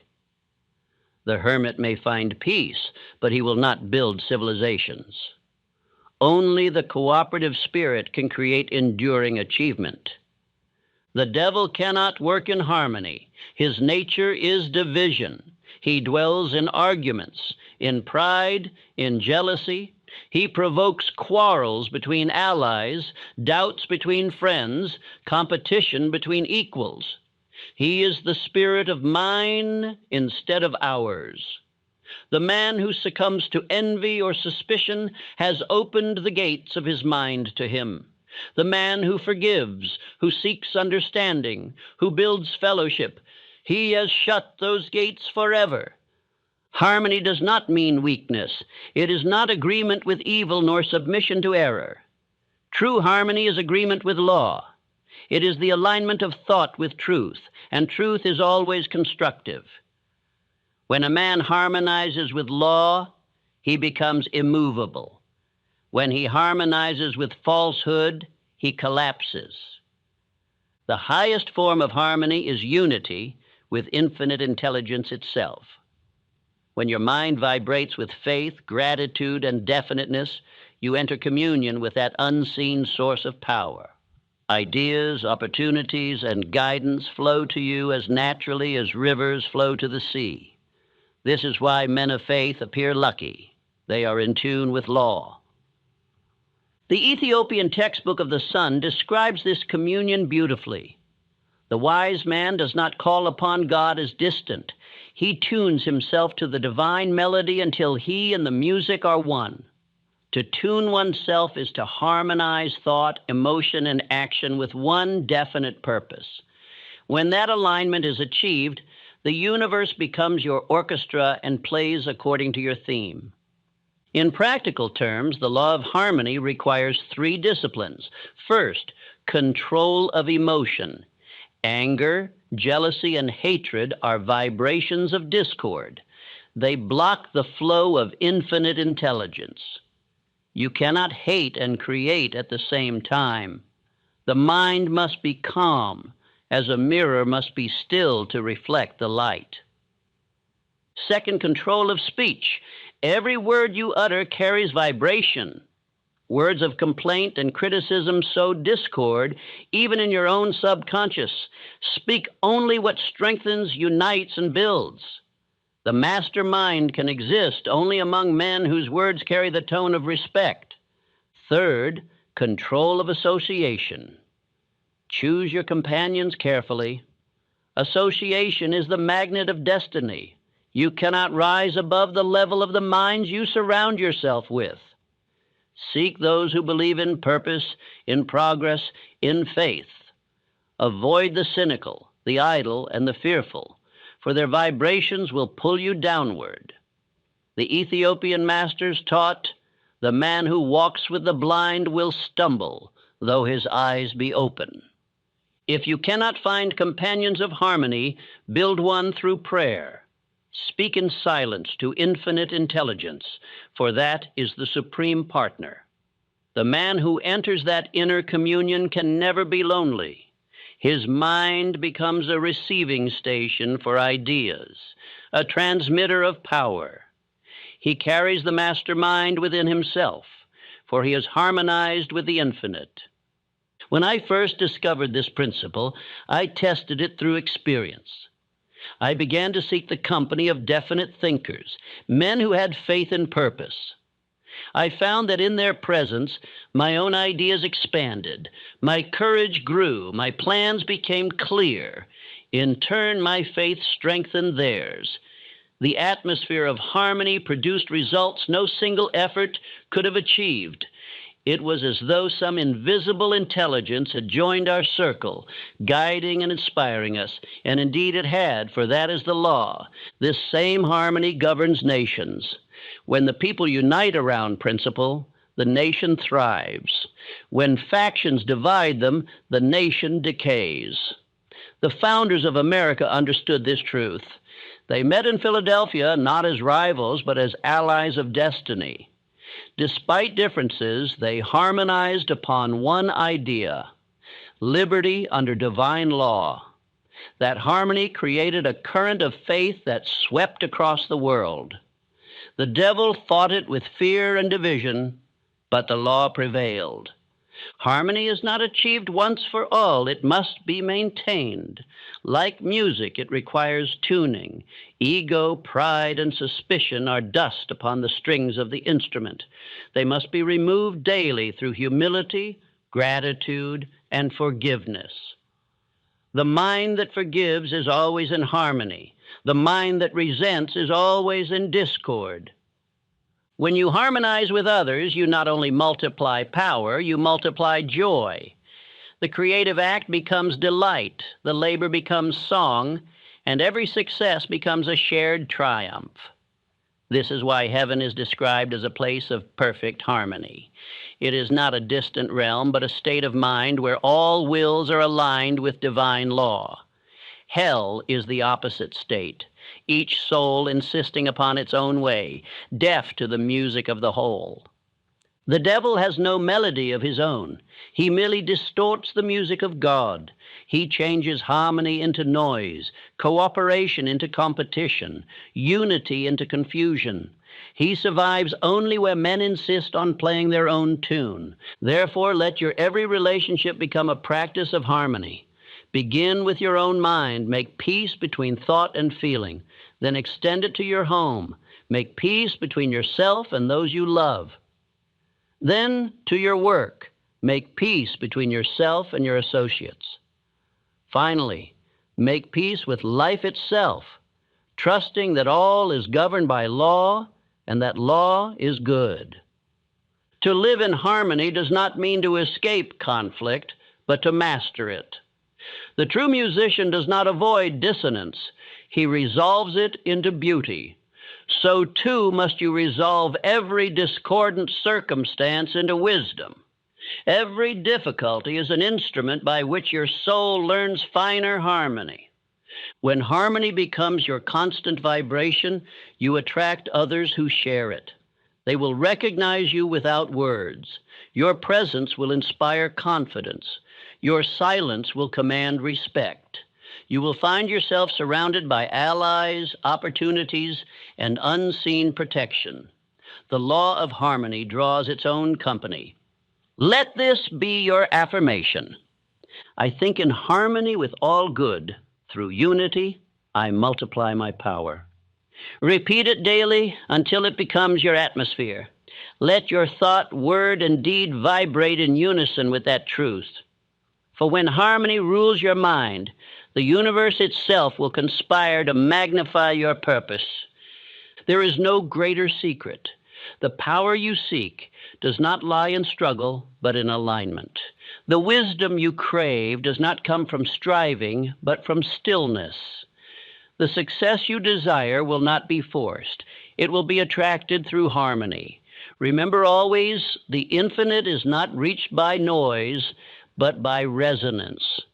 Tune your mind to the divine frequency of faith, gratitude, and goodwill, and you will hear the music of heaven playing through your own life. Every age has built its altars to fear and called them holy. Every century has knelt before weakness and called it virtue. And under these veils of piety, the devil has done his most perfect work. He has not ruled by force, but by confusion. He has disguised submission as holiness, poverty as humility, and ignorance as faith. He has made mankind worship its own chains. The greatest of all illusions is that obedience to fear is righteousness. From the first moment man learned to think, there were those who feared his power to think. So they told him that curiosity was sin, that confidence was pride, that pleasure was corruption, and that mastery was rebellion. They said, "You must not question, for the gods are angry. You must not rise, for heaven will punish you." They wrapped the light of mind in darkness, teaching men to doubt the very faculties through which God speaks. This is the oldest lie upon earth, the belief that the Creator delights in the weakness of his creation. It is the devil's masterpiece because it converts the highest impulse of man into the lowest. It teaches that virtue lies not in strength, but in surrender, not in courage, but in caution, not in wisdom, but in blind belief. And so the strong become meek, the curious become silent, and the free become slaves, all in the name of being good. The Ethiopian scriptures warned of this deception. In the ancient text known as the Scroll of Light and Shadow, it is written, "Beware those who profit by thy fear, for they call their prisons temples, and their chains commandments. That line reveals the secret structure of the devil's empire.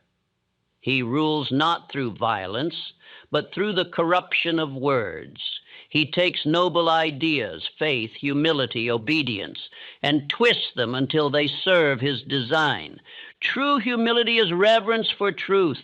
False humility is denial of self. True obedience is harmony with law. False obedience is submission to ignorance. True holiness is mastery of thought. False holiness is fear of thought.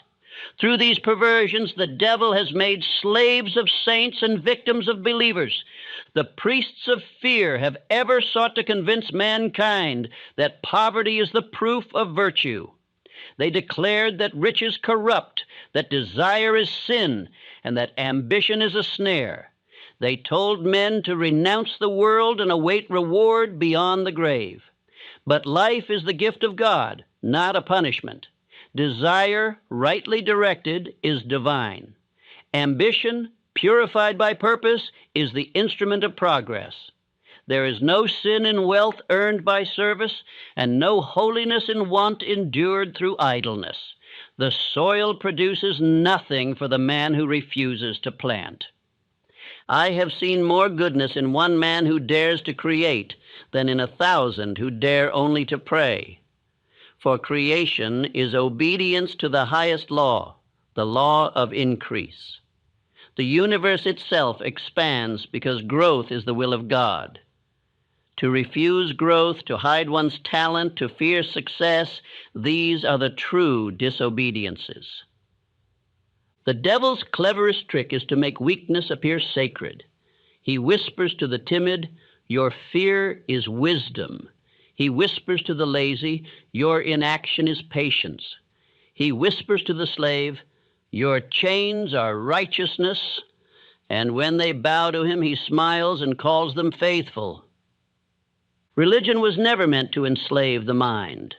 The prophets of old were men of vision, not submission. Moses defied a king. Elijah confronted idols. Christ overthrew the merchants of fear and declared the kingdom within man. Yet their words were twisted by those who feared their power. What began as liberation was turned into law. What began as truth became tradition. The fire of revelation was turned to the ash of ritual. The Ethiopian manuscripts preserved what later faiths forgot. that the true temple of God is the mind disciplined in righteousness. They taught that the altar is the conscience, the prayer is right thinking, and the sacrifice is fear itself. The devil hides from no ritual more fiercely than from a mind that dares to think freely. When I conversed with him, I asked, "Which of all your weapons is the most effective?" He answered, "The doctrine that weakness is a virtue." I pressed him further. "Why?" He replied, "Because it destroys strength at its root." When a man believes that to be strong is to be sinful, I no longer need to fight him. He fights himself. Consider how subtle this deception is. The man who desires to succeed feels guilt for his desire. The one who loves beauty calls it vanity. The one who seeks knowledge fears it may lead him astray. Thus, all energy turns inward in conflict instead of outward in creation. The devil need only whisper, "Be humble," and the mind folds its wings. But humility, rightly understood, is not submission to mediocrity. It is reverence before law. It is the recognition that the universe is perfect and that man must become one with its order. A humble man does not crawl. He stands in awe. He does not deny his power. He dedicates it to service. The devil has taught men to be smaller than they are. The truth is that man honors God most when he dares to use the power God placed within him. Let no one mistake this truth. The soul that fears to express its own greatness is ungrateful to its Creator. You are not a worm crawling toward salvation. You are the living idea of infinite intelligence seeking fuller expression. The flower glorifies its maker by blooming, not by hiding its color. The sun honors its source by shining, not by dimming.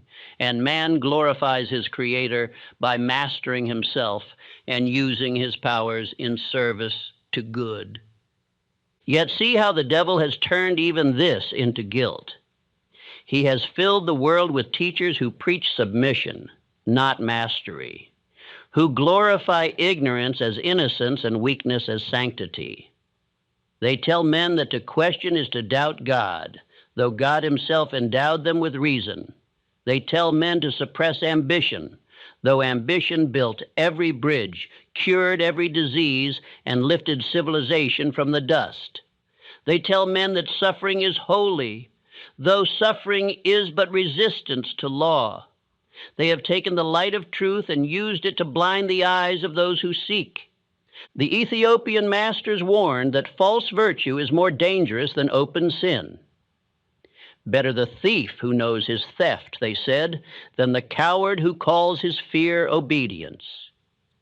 For the thief may repent and grow wise, but the coward believes himself righteous, and so never awakens. False virtue stops the soul upon its path. To awaken from this illusion, one must redefine holiness. Holiness is not separation from life, but alignment with it. It is not escape from the world, but mastery in it. It is not denial of desire, but purification of desire through purpose. The truly holy man is not one who renounces wealth, but one who uses it for good. Not one who withdraws from men, but one who uplifts them. Not one who obeys blindly, but one who thinks clearly and acts justly. The devil's kingdom thrives wherever guilt replaces understanding. He has taught men to feel shame for their strength, to apologize for their talent, and to despise their success. He whispers that contentment is greed and that self-respect is pride. And in believing him, men disarm themselves. But hear me clearly. Guilt is the shadow cast by false virtue. When a man feels guilt for obeying the law of his nature, he is under the devil's spell. The only sin is ignorance of law, and the only virtue is obedience to it. The law says, think clearly, act decisively, serve faithfully, create fearlessly. That is holiness. True virtue does not bow to fear. It commands it. It does not beg for mercy. It acts in justice. It does not hide from power. It governs it. The strong man who uses his strength in service to good is holier than the weak man who prays for deliverance from the duties of strength. History has honored the wrong kind of saints. The world kneels to those who renounce life instead of those who perfect it. It crowns the martyrs who died rather than the builders who lived. It praises resignation and calls it faith. But resignation is not faith. It is surrender. Faith acts. Faith builds. Faith governs. When I examine the lives of men who truly changed the world, Lincoln, Edison, Ford, Carnegie, I found no trace of false virtue in them. They did not seek the approval of the timid. They did not ask permission from fear. They did not wait for heaven's reward. They built it. Their faith was active. Their humility was reverence before law, and their goodness was mastery applied to service. The Ethiopian text, the Gospel of the Flame, describes such men as priests of action. It says, "He who serves the divine by the work of his hands worships more truly than he who only prays with his lips. This is the lost law of practical holiness, the worship of God through perfect performance of one's purpose. Every man has a calling, a place where his talent and service meet. To discover it and fulfill it is virtue. To ignore it is sin. The devil tempts men to look for holiness in abstinence instead of action. He tells the musician to silence his song, the craftsman to break his tools, the thinker to smother his reason, the leader to hide his courage. Thus he starves the world of its geniuses and fills it with the mediocre. Let every man who reads these words remember, you were not created to hide. You were born to express, to build, to command, to serve the good by mastering the power within you. Do not mistake meekness for moral excellence. Meekness is useful only when it is self-control under power. Without power, meekness is only fear pretending to be virtue. To free yourself from false virtue, you must break 3 chains. First, the chain of guilt. Guilt is the weapon of those who fear your strength. Refuse to carry it. Examine every feeling of unworthiness and ask, who profits from this belief? If it robs you of confidence, it serves the devil. Cast it aside. Second, the chain of dependence. False virtue teaches that others must decide what is right for you. The moment you surrender your conscience to another, you have abdicated your throne. Seek counsel, yes, but never servitude. The law of God speaks within your own soul. Third, the chain of false humility. You were not meant to shrink before greatness, but to embody it.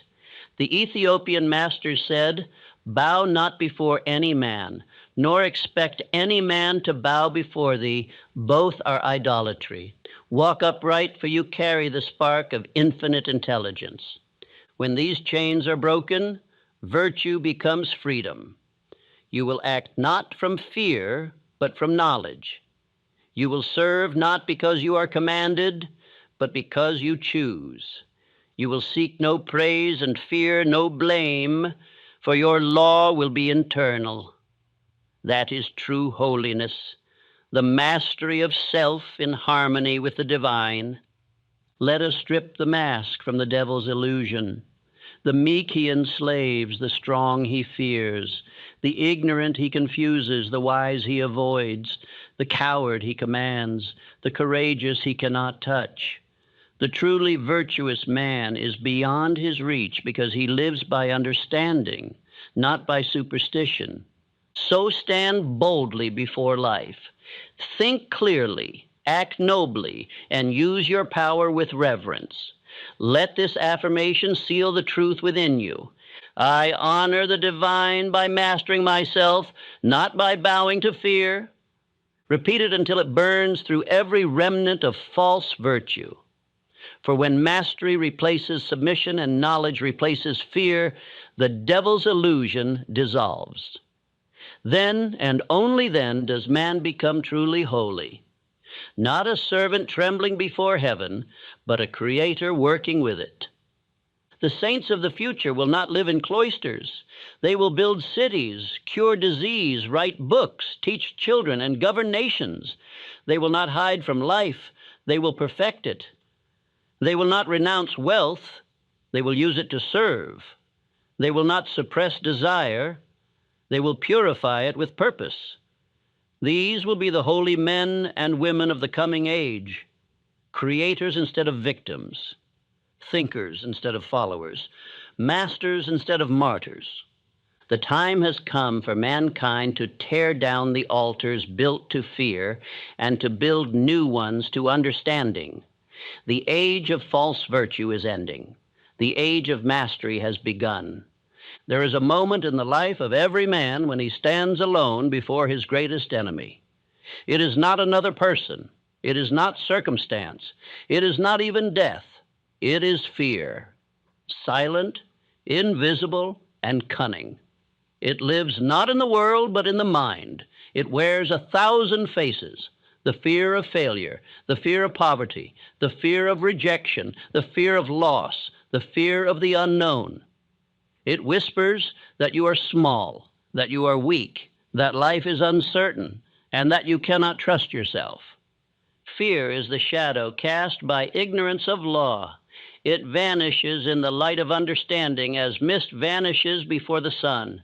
Yet for ages men have built monuments to it, knelt before it, and called it prudence. They have organized their lives around its commands, never realizing that every act born of fear is an act of worship to the devil himself. For fear is his throne, and ignorance is his altar. When I conversed with that unseen enemy, I asked him directly, "What gives you power over men?" He answered, "Their habit of fearing me." Then I asked, "How do you sustain that power?" He said, "By keeping them ignorant of who they are." And there lies the root of all suffering. Man has forgotten that he is a creator. He thinks himself a victim of chance, a plaything of fate, a beggar before heaven. He fears what he has been given power to command. The Ethiopian scriptures reveal the same mystery. In the book of Light's Triumph it is written, "Perfect understanding casteth out fear, as light casteth out darkness. For fear liveth only in ignorance, and ignorance is slain by knowledge of law. To know law is to know safety. To understand order is to know peace. Fear cannot dwell where mind and faith are one." Let us expose fear for what it is, a disease of the imagination. It begins as a whisper, a small image of danger or loss, and grows by attention. The mind, believing it real, feeds it with emotion until it becomes a living presence. Yet it is made of nothing but thought. The man who refuses to think it dies instantly. The man who indulges it becomes its slave. Every form of fear has the same root, the belief that life can destroy you. But how can life destroy what is made of life? The same power that spins the stars beats your heart. The same intelligence that governs the tides governs your destiny. To fear is to deny that intelligence. To trust it is to reign with it. The first step in destroying fear is to recognize its falseness. It is not a force, but an absence, not a presence, but a void. It has no substance of its own. It borrows existence only from your belief. Withdraw that belief, and it collapses like a shadow without a light. The second step is decision. Decision is the death of fear. The moment you say, "I will," with conviction, the power of fear is broken. For fear feeds on hesitation. The longer you delay, the stronger it grows. The instant you act, it dies. Every man who has risen from weakness to strength has passed through this battle. Before every great achievement stands the test of fear. Edison faced it when failure threatened to crush his faith. Lincoln faced it when the nation's fate hung on his conscience alone. Ford faced it when poverty mocked his vision. In every case, they chose decision over doubt. They declared faith as law, and fear retreated. I, too, have known that battle. There was a time when fear ruled my days and haunted my nights.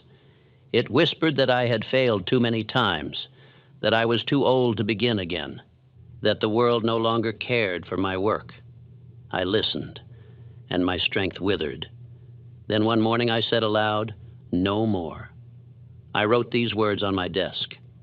I think in faith and fear dissolves before my decision.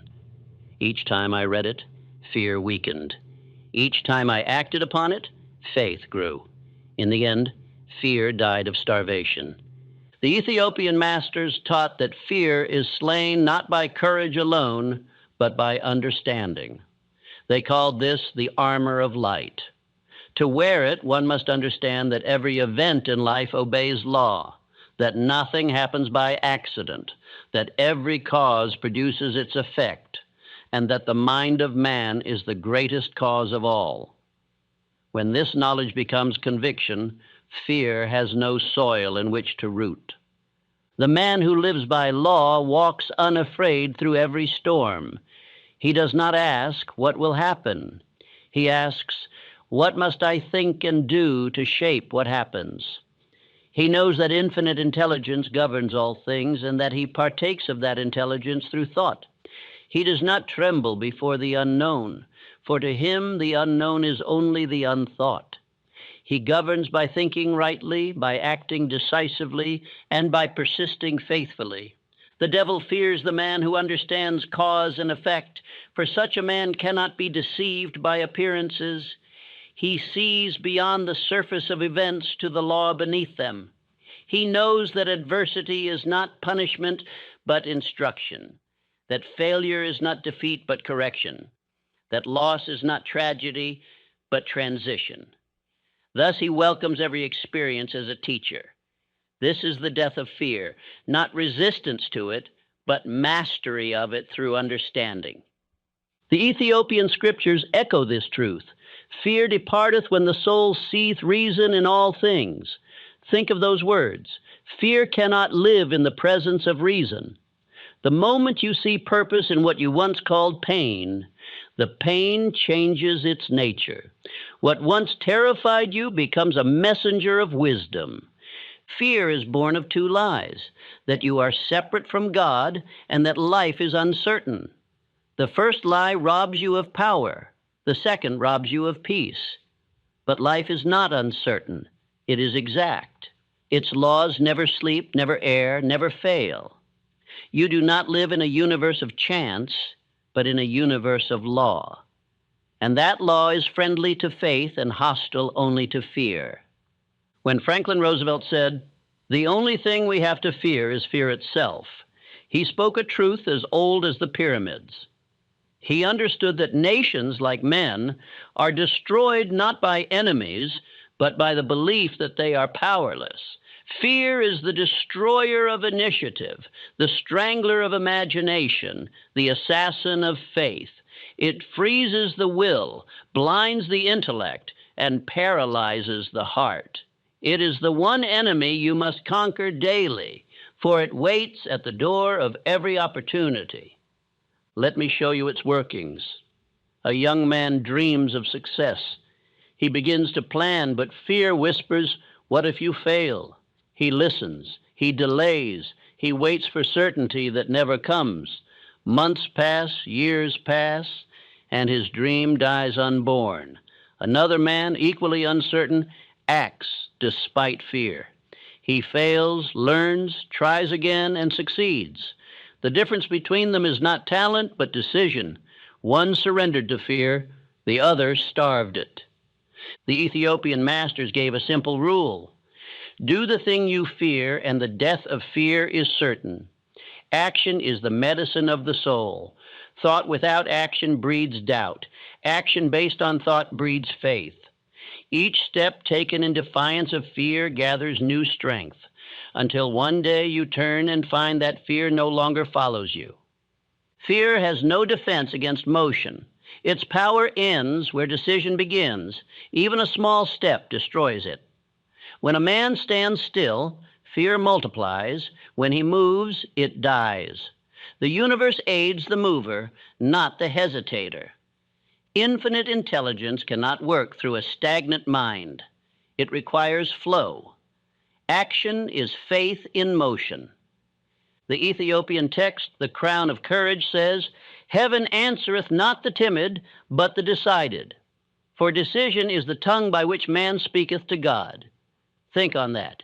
Each time you decide, you are declaring dominion. You are saying, "I trust the law. I trust myself. I trust the power that moves through me."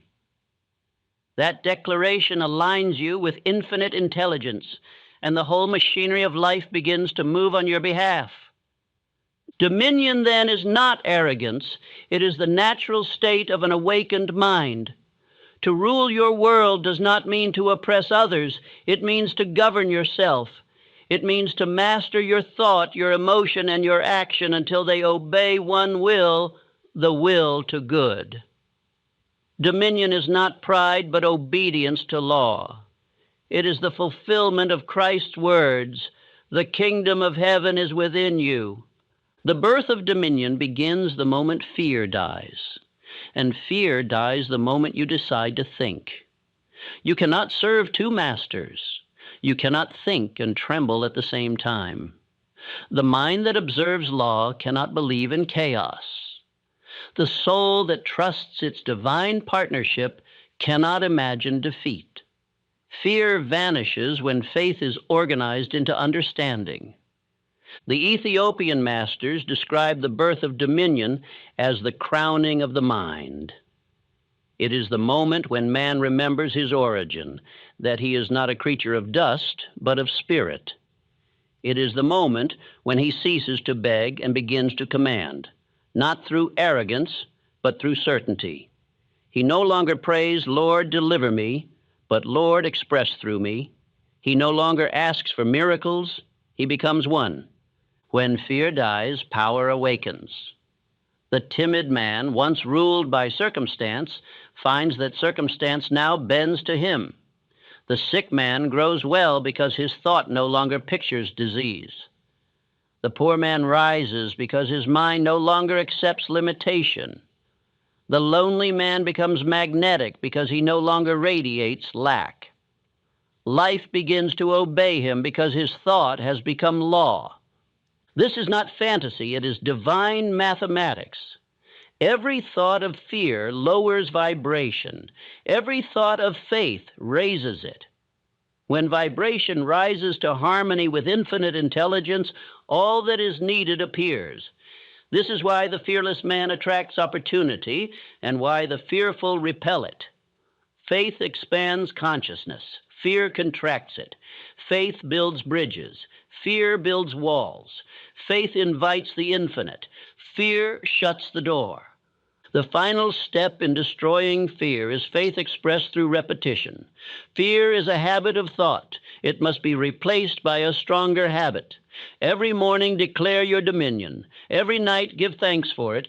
Every time doubt appears, speak your law aloud. Fear has no dwelling in a decided mind. Speak it until your subconscious accepts it as fact. Speak it until your body feels it, until your eyes reflect it, until your presence radiates it. This is the practice of spiritual warfare. You do not fight fear with fists or argument. You dissolve it by asserting truth. The soldier of faith does not run from battle. He stands still and says, "The law of good governs me." The devil cannot withstand that command, for it comes from understanding, and understanding is light.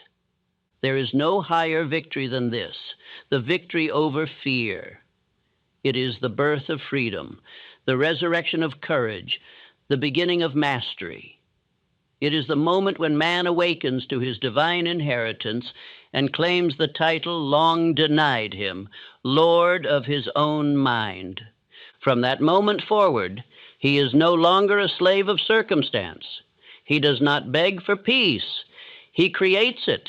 He does not seek protection. He radiates it. He does not wait for fortune. He organizes it.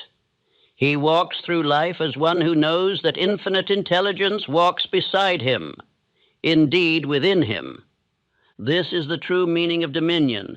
It is not conquest of others, but conquest of fear. It is not possession of things, but possession of self. The man who has mastered fear cannot be enslaved, cannot be bought, cannot be broken. He lives in harmony with law and in fellowship with the divine. He commands not through force, but through understanding. The Ethiopian sages ended their doctrine of fear with this declaration: He who hath conquered fear hath conquered the world, for the world is made of fear and faith, and he hath chosen faith. So choose faith now. Let fear die this hour. Stand upright and speak this affirmation until it lives in every cell of your being. Fear has no dwelling in a decided mind. I am governed by law, guided by intelligence, and sustained by faith. I command my thought, and life obeys. Repeat it when you rise, when you work, when you face doubt, when you lie down to rest. For repetition is the forge of belief, and belief is the death of fear. When you do this long enough, something miraculous occurs. The old tremors fade, the heart beats steady, the mind grows calm, the air itself seems lighter. You realize that fear was never real. It was a habit of blindness.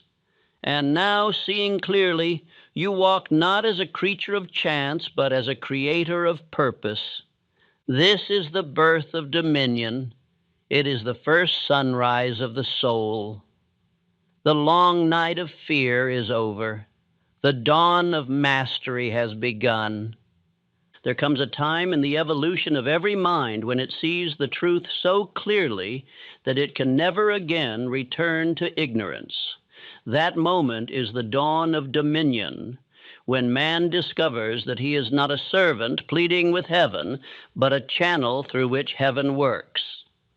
When that truth strikes the soul, life itself is reborn. Fear dies, doubt vanishes, weakness transforms into power, and the long illusion of separation ends. From the beginning, the great teachers spoke of this final revelation, but their words were twisted by fear and translated by ignorance. They said that the Spirit of God dwells within man, that the kingdom of heaven is within, that man is made in the image and likeness of the Creator. Yet men, unable to believe themselves divine, made idols of clay and begged them for mercy.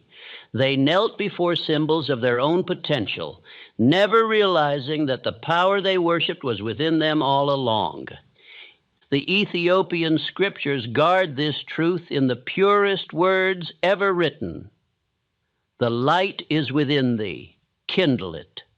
For ages those words were hidden from the multitudes by rulers and priests who profited by man's blindness. But now, as truth reawakens, the ancient law returns, that man and God are not distant, but united in will, joined by the bridge of thought. When I conversed with the devil, he confessed with reluctance that his power ends the moment man accepts responsibility for his own mind. He said, I dwell only where man denies his divinity. He meant that ignorance is his only kingdom, that doubt is his only throne. The instant man says, I am one with the infinite, the devil vanishes like smoke before a wind. To understand this is to see that creation is not finished. It continues through you.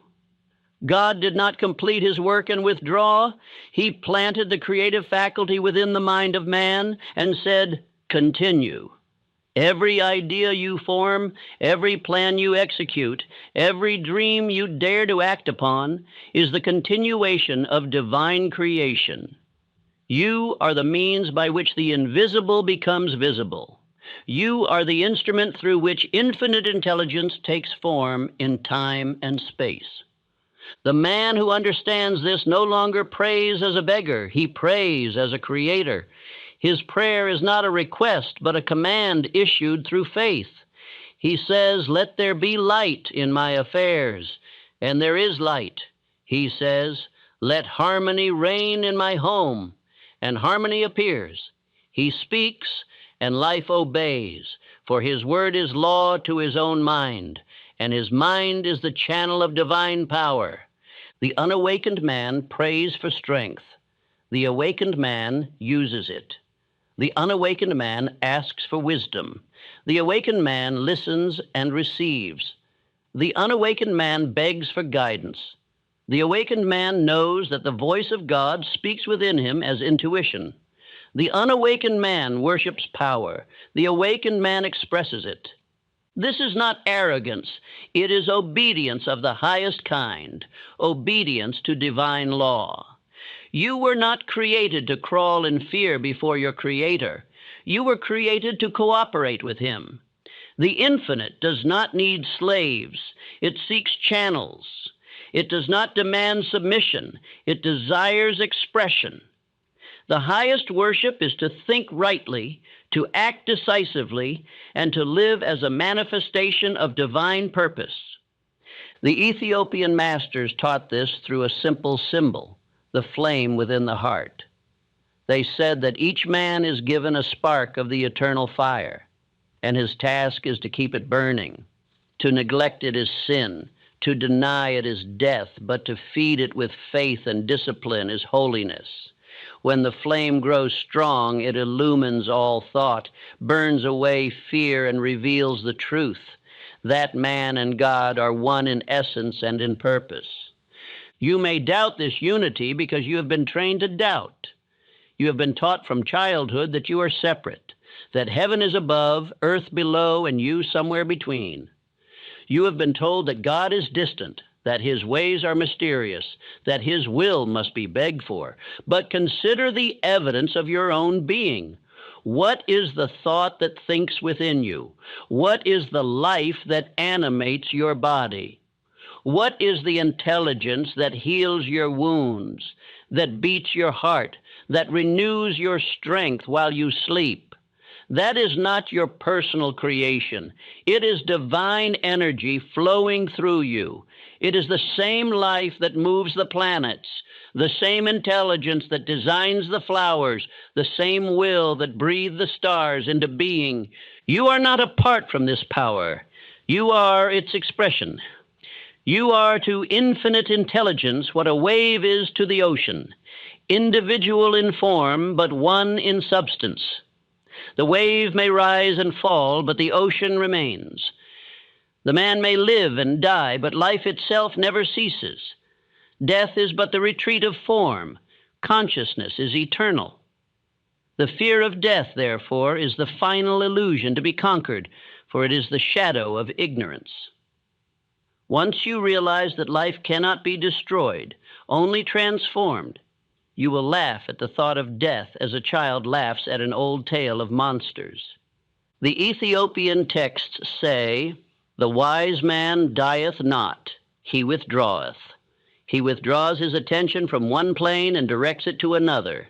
That is all death is, a change of focus. You have shifted your attention countless times while living, moving from one thought to another, from one state of feeling to another. Death is the same movement upon a larger scale. The soul merely withdraws attention from the physical and continues its progress elsewhere. What then is there to fear? The realization that you are an eternal expression of divine will gives birth to perfect peace. You no longer live by struggle, but by law. You no longer see life as battle, but as unfoldment. You no longer chase purpose, you become it. You cease to ask, "What should I do?" and begin to declare, "I will express the highest that is within me." This realization also brings moral strength, for when man sees himself as a channel of the divine, he cannot dishonor himself with falsehood or vice. He knows that to degrade himself is to insult the infinite. The hand that carries creative power must be kept clean. The tongue that speaks for truth must be free from deceit. The man who knows his divine partnership walks with reverence, but not fear. He acts with confidence, but not pride. He gives without measure, for he knows the source of all abundance cannot fail. This is the secret of the saints and the sages. They understood that man's highest duty is to express the nature of God through the discipline of thought, speech, and deed. When Christ said, "I and my Father are one," he was not speaking of himself alone, but of every awakened soul. His words were the blueprint of mastery, not the claim of divinity denied to others. But men, blinded by fear, worshiped the example and forgot the lesson. They built temples to the messenger and ignored the message that the kingdom of heaven is within you, waiting to be claimed. The devil's last illusion is to make you believe that this truth is blasphemy. He will whisper, "It is pride to think yourself divine." Yet what greater pride could there be than to deny your source?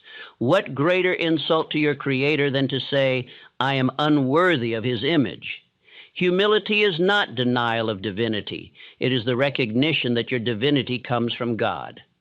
The man who truly understands this no longer battles with life. He works with it. He becomes a master not through willpower alone, but through harmony with universal will. He is like the sailor who learns to ride the wind instead of fighting it. He understands that infinite intelligence is ever flowing, and that his task is simply to align his thought with its current. When he speaks, his words carry authority, for they are backed by the law. When he acts, his works endure, for they are rooted in harmony. When he prays, his prayer is answered before he finishes speaking, for the universe responds instantly to the mind in union with God. This is not miracle, but obedience of cause to its rightful master. The Ethiopian masters used to tell their students, when the river forgets the ocean, it becomes a pool. When man forgets God, he becomes small. The river regains its power only when it flows again into the sea. So it is with man. He regains his strength the moment he remembers his source. The final revelation is therefore not that God exists, but that you exist in God. Not that you are watched, but that you are expressed. Not that you must reach upward, but that you must awaken inward.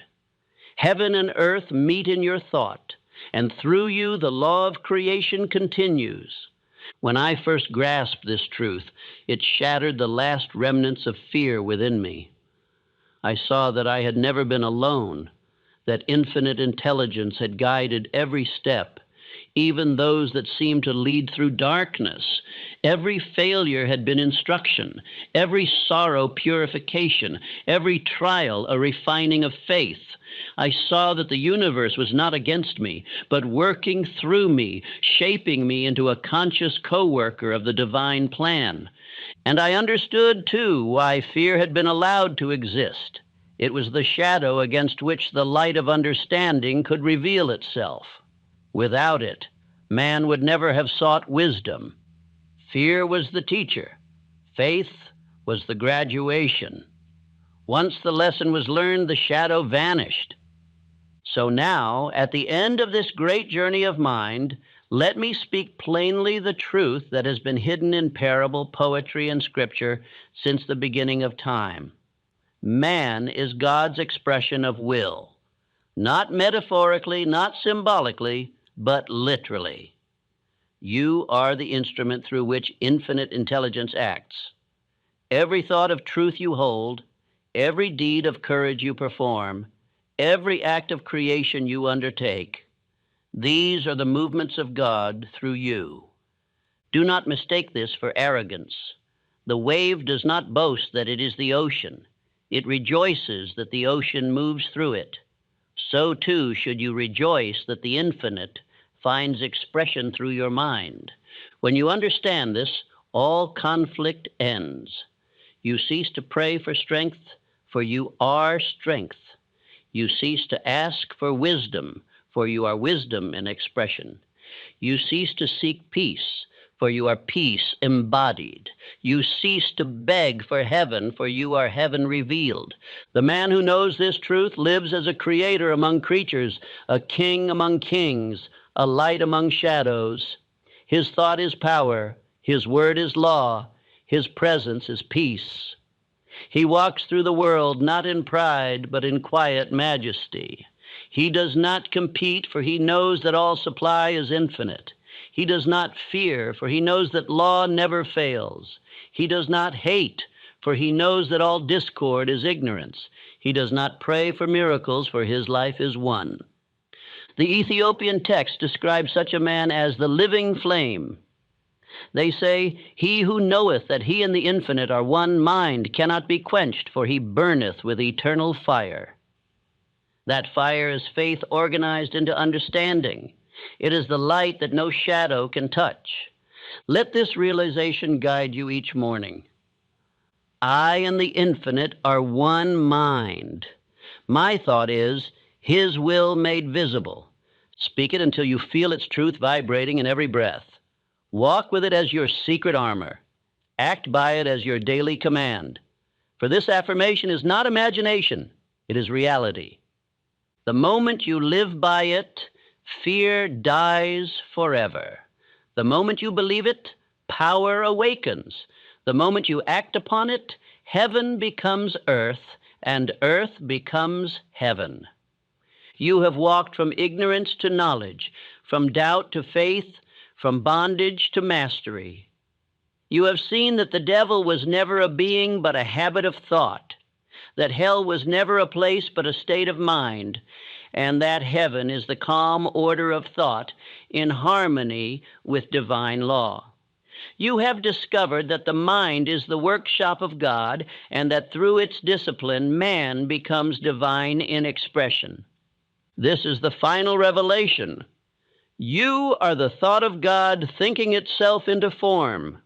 You are not here to suffer, but to create, not to beg, but to command, not to be saved, but to express salvation through understanding. The law that governs the stars governs you. The mind that dreamed the universe dreams through you. The will that said, "Let there be light," speaks through your every decision.